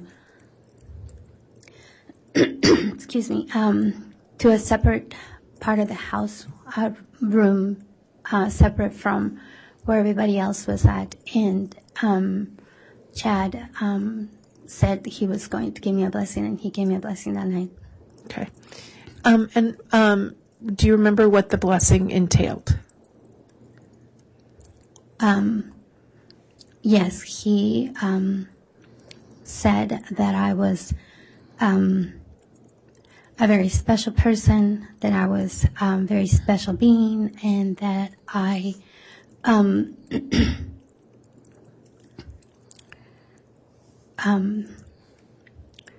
that I was going to do some amazing things in the future, and that he was, I guess, grateful to know me, and it was full of a lot of praise. Okay. And Lori was present? Yes. Okay. Was anyone else present? No. Okay. Now, this meeting at Lori's home, was this after the St. George conference? Yes. Was it in the fall, or was it before Christmas? It was before Christmas. Mm-hmm. Okay. Did you have contact with Lori or Chad again that fall or before Christmas?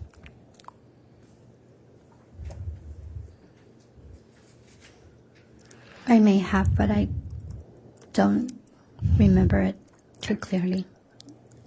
Did you ever see Melanie Gibb during this time? We attended the same ward, so we would see each other every Sunday. Okay. Did you go to her house at all that fall?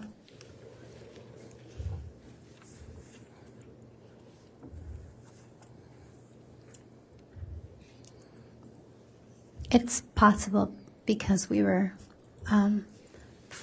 good friends, so we used to visit each other a lot. Okay. Did you attend, was there a meeting of Chad and Lori and you at Melanie Gibb's home?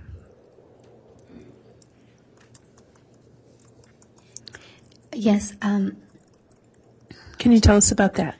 Chad had come down to do a podcast with Lori and Melanie Gibb. They had started a podcast, and he came to be one of the guests at their podcast.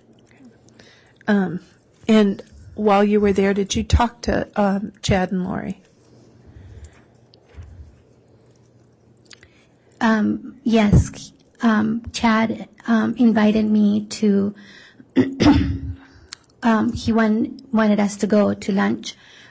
He said he had some information to give me, and he really wanted me to meet them for lunch. Okay. And did you do that? Yes. Okay. Where did you go to lunch? We went to a restaurant called Firebirds in Gilbert, Arizona. Okay. What happened at the restaurant at Gilbert? At Firebirds?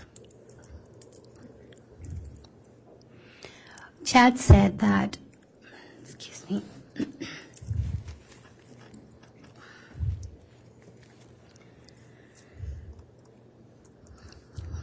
Chad said that he had some information to give me about my prior lives and privations, and he really wanted to speak with me in regards to that. Who was present at this lunch? Melanie Gibb, Lori Vallow, and Chad Daybell. Okay. So what did he tell you about at the lunch at Firebirds?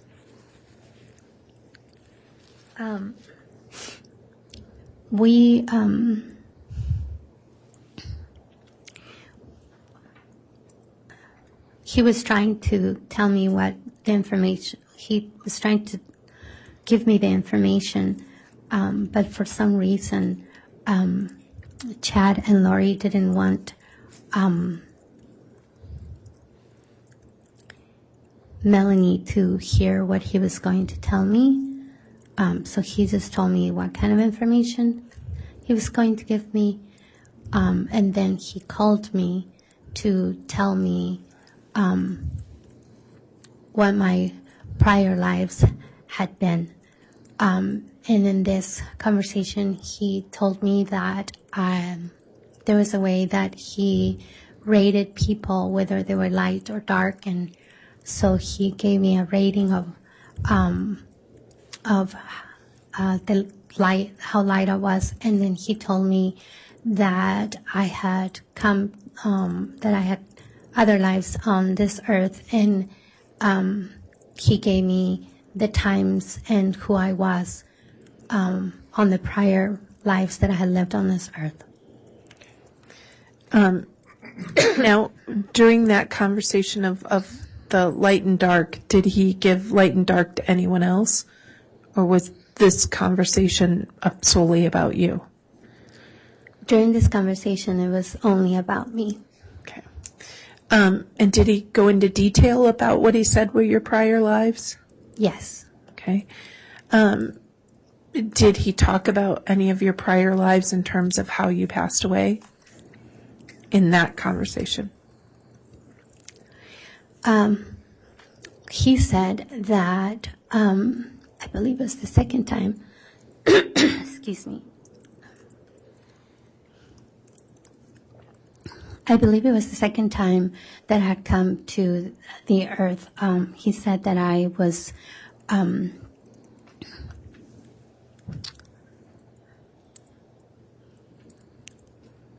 give me a moment. My thoughts just got really jumbled.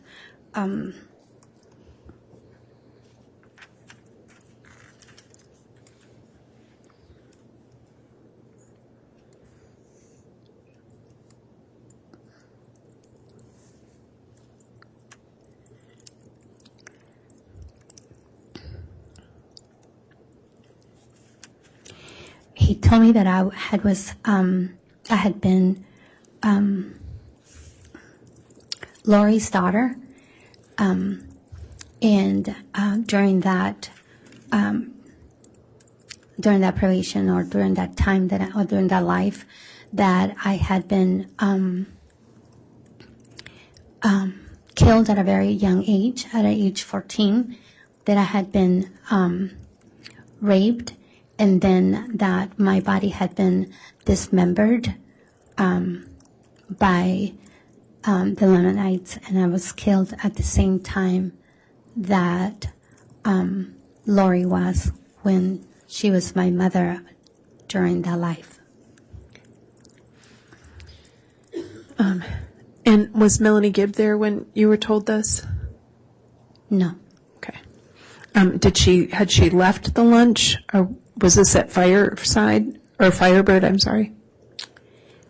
During the lunch at Firebirds, he told me that what he wanted to tell me, but then during a phone call was when he gave me the details.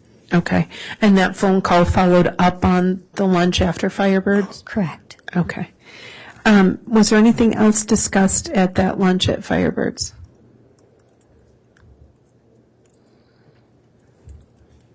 Not that I can remember. Okay. When was the next time that you can remember that you had contact with Lori Vallow? it had been a little while since I had spoken to her. I had sent her some text, and she wasn't answering me again, so I hadn't talked to her for a while, and then she invited me to meet her for lunch. Okay. Where did you go to lunch? At the same restaurant, Firebirds in Gilbert. Okay. What happened at the lunch at Firebirds at Firebirds in Gilbert, Arizona? During this lunch, Lori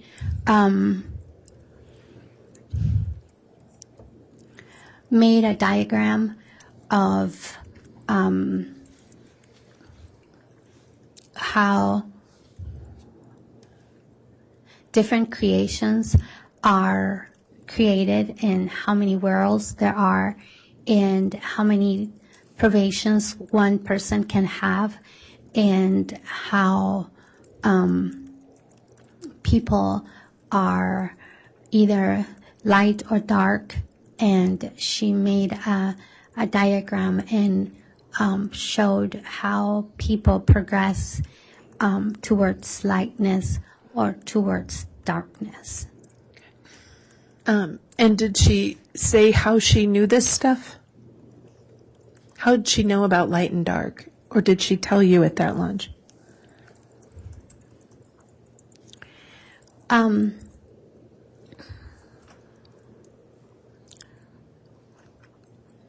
I don't believe that she said how she was finding this information.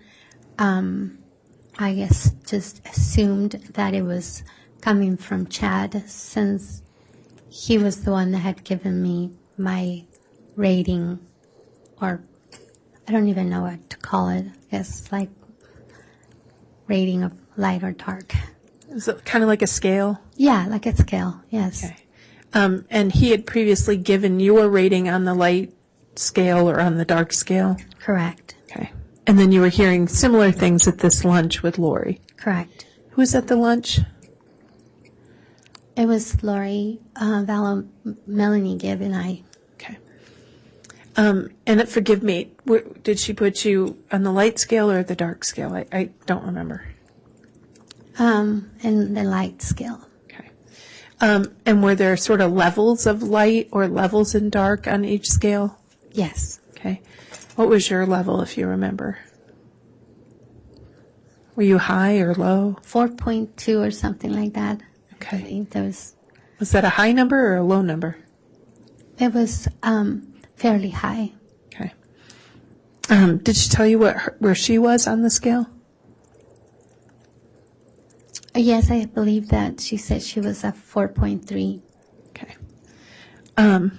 And so during this lunch at Firebirds, did she talk about anything, any other ideas involving light or dark or spirits?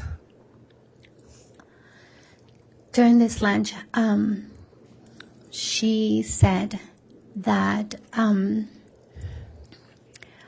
Charles Vallow, her husband, had been possessed by a dark spirit or demon.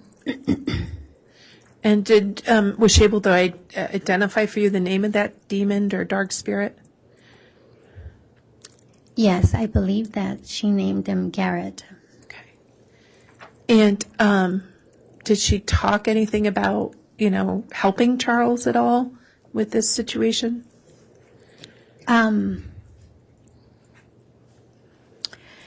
She expressed how different he was. He was acting different. He was more organized than he was before, that he was a completely different person, that he even looked like he was shorter than he was before, that this evil spirit had been following him for a couple of years so that he could learn everything about him, and that now had possessed him. Now, was this near the time that you before Christmas or after Christmas?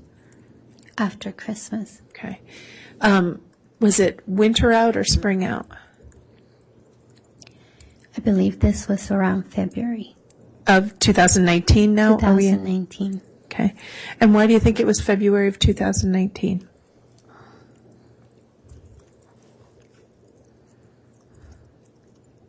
If I remember correctly, that's what, there was a receipt from that lunch, and I kept the receipt because that's where Lori had made the diagram, and I had taken it home with me, and if I'm not mistaken, that's what the date on that receipt says. Okay. So, and we'll get the copies of the receipt in a little bit. Let's get through testimony, and then we'll do evidence, okay? Okay, All right, because you took that receipt and turned it over to law enforcement? correct. Okay. So, February of 2019, it's at that lunch, and she's talking to you about light and dark. Is that right? Yes, She's talking to you about the demon in Charles. yes. Prior to this time, had she talked to you about any concerns or problems she had with Charles or in her marriage? When we were at the Preparing of People in St. George, she had expressed that she had, that her and Charles were having some financial difficulties. And at that time, while we were there, she said that she had been the beneficiary of Joseph Ryan's life insurance. That was one of her prior husbands, and that she had received, I believe it was $60,000 from that life insurance. Okay. And Mr. Ryan, was he the father of Tylee? Correct. Okay. Your Honor, I think we're getting into impermissible testimony regarding 404B. I think we talked about that. I'm not going there, Judge. Okay. Yeah, I'm not going I'll there. withdraw the Yeah. objection. I'm not going there. Did she say do you need a minute? I see you with a tissue. Sorry. No, that's all right. Do you need a minute or are you okay? Can I take just a second? Sure. Thank you.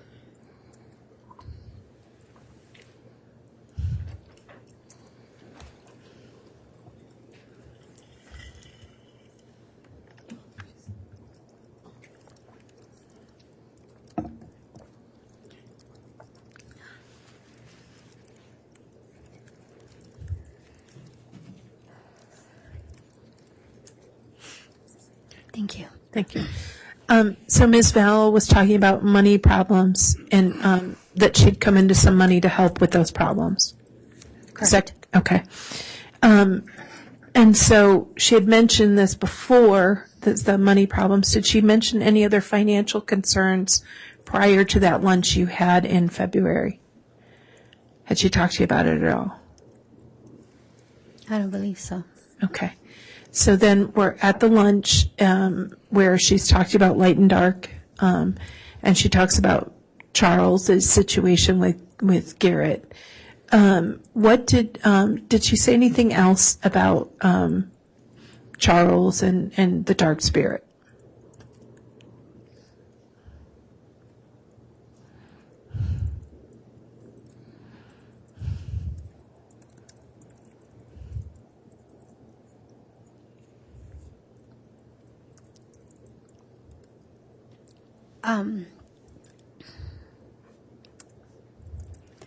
She said that she didn't know at first that he was that he had been changed, or he was that he had been possessed by a demon, and that she had slept with him twice, not knowing that he was possessed. Okay. Did she say that there was any way to help him or deal with the demon? Not at this time. Okay. Did she ever talk to you about a way to help or deal with the demon? Yes. What did she say? I'm sorry, when did she say that? Let's do it that way. When did she say that? Towards the end of March, Lori said that she wanted a group of us girls to meet and get together because she had some things to show us and teach us, and we had a meeting at my house. I believe it was late March because it was right before general conference for the church. Okay.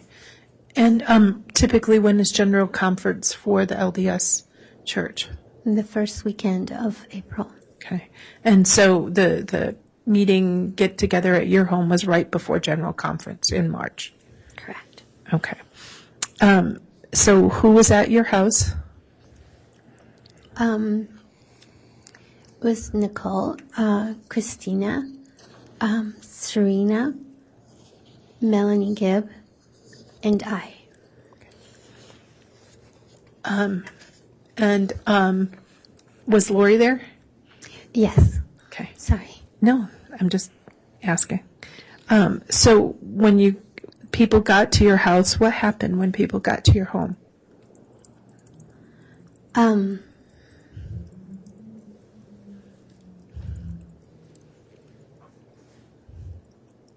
Everyone was staying at my house except for Nicole and Christina, and Lori said that she wanted to teach us something, so I brought out a whiteboard, and on this board she did the same diagram that she had done at the restaurant, and she taught that there was multiple probations, and again the scale on people being light or dark. Okay. What else happened? During this time, she also gave me a sticky note with my prior lives, and I believe she did that to the other girls that were there as well. She also said that we needed to cast out the demon from Charles and asked us to do a casting on him. Okay. Was that the first time you'd ever heard of a casting? I had read about it in the scriptures in the New Testament when Jesus cast out evil spirits, but in a personal way, yes, that was the first time. Okay. Did Lori talk to you about a method or a tool to do a casting?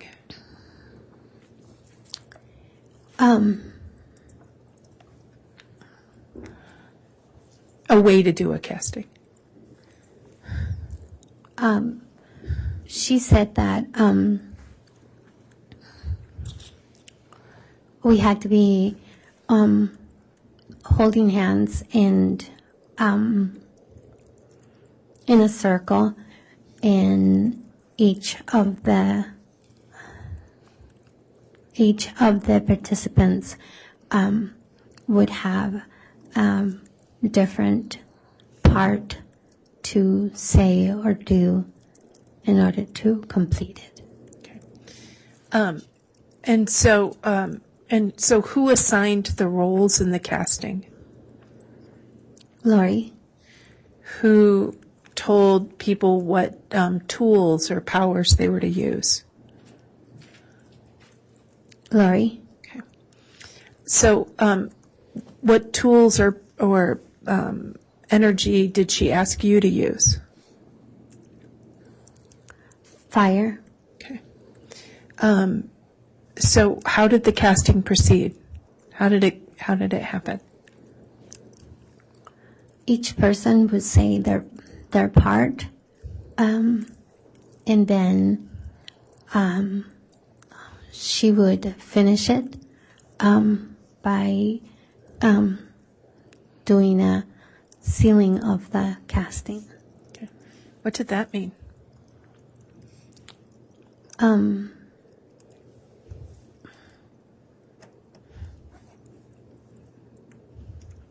not sure how to explain it, but a sealing would be like to make it concrete or make it final or make it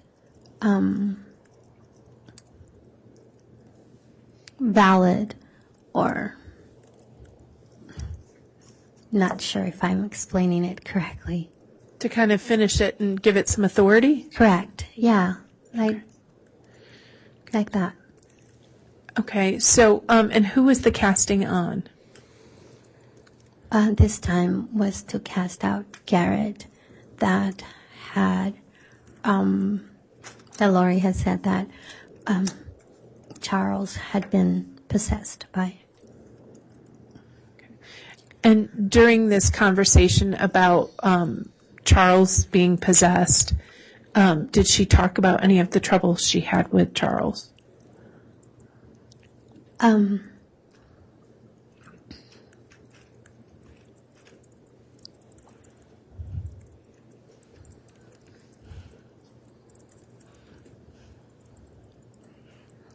I believe that it was, I want to go back to the luncheon that we had at, with Melanie Gibbon and Lori at Firebirds, because I believe that that's when she explained that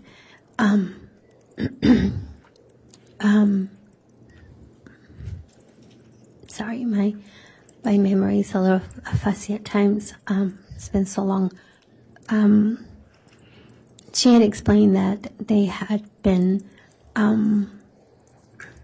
arguing, and that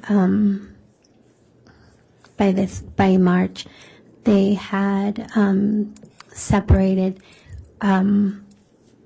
because for that meeting she was coming from Hawaii, and she had related that she had taken his pickup away from him and his keys away from him and all of his stuff away from him. Did she say why she took all those things away from Charles? Because they were separated, but she took all these things from him. Did she say why? I believe this was during the process of them separating. I asked why not just leave him?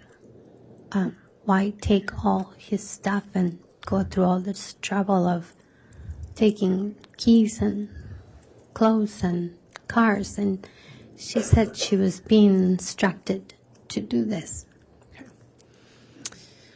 And so she had shared this situation with Charles and the separation with you. And was that before the casting or during the casting on Charles? Before. Okay. And so then going into the casting, this information had been given to you and maybe others in the group. I know Melanie knew that information, and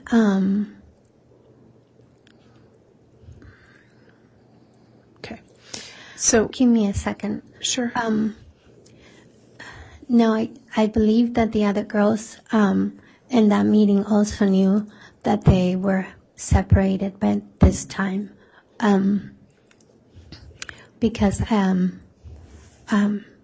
she was telling everyone that she had been in Hawaii and not living at the house with Charles. Okay. So yes. So that information that conversation and information she had was in people's mind going into the casting on Charles. Yes. Okay. During this meeting at your house, did you all believe her that what you were doing had value? Yes. Okay. You say that very certainly. Why?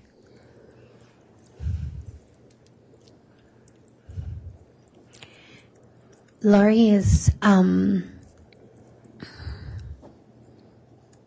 very convincing, vivacious way of expressing things, are very charming and believing, plus the fact that she had expressed before that she had been visited by all these heavenly beings. Therefore, if someone is telling the truth about that, I wouldn't be questioning them. I would be believing they're telling the truth, because I would never think that someone would lie about something as sacred as that. Were there pictures taken that night at your home? Yes. Okay. I'd like to show have the bailiff show provide the witness State's Exhibit 52A and 52B.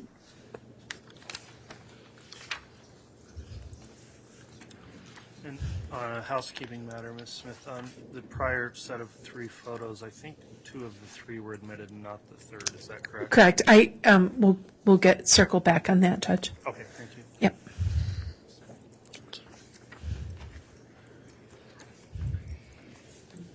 Okay.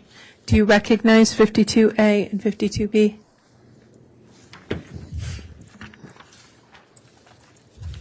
Yes. Okay.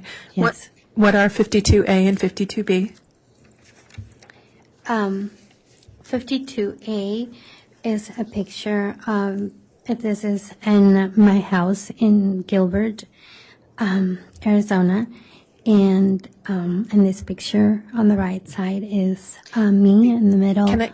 We'll have you describe it again in a minute. Can you are the pictures taken at your house that night? Yes. Okay. And do they reflect some of the people who were there at your house? Yes. Move for the admission of States 52A and B. Any objection? No objection. All right. States Exhibits 52A and B have both been admitted and can be published. Thank you.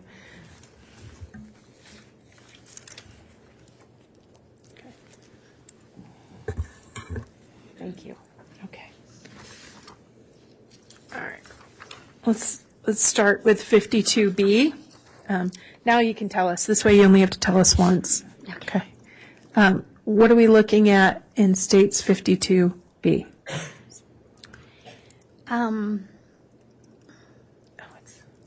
We'll start on the left. On the left is Melanie Gibb. The middle is Serena Sharp. And then on the right-hand side is me. Okay.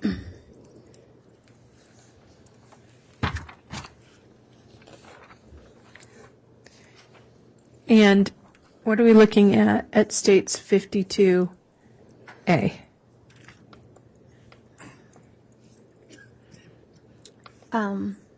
On the left-hand side is Serena. In the middle is Melanie Gibb. And on the right-hand side, it's me.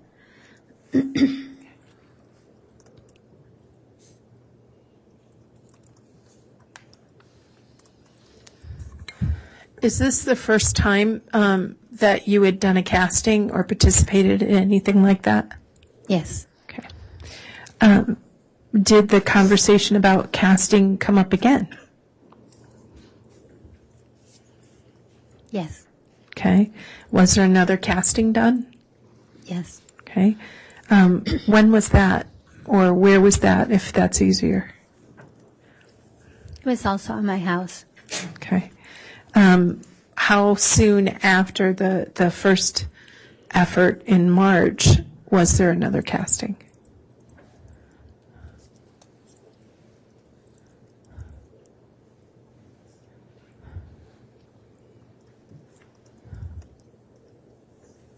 I don't remember exactly when it was, but it was after March. Okay. Who was the casting on? Let me back up a little. Objection, non-responsive. It's all right.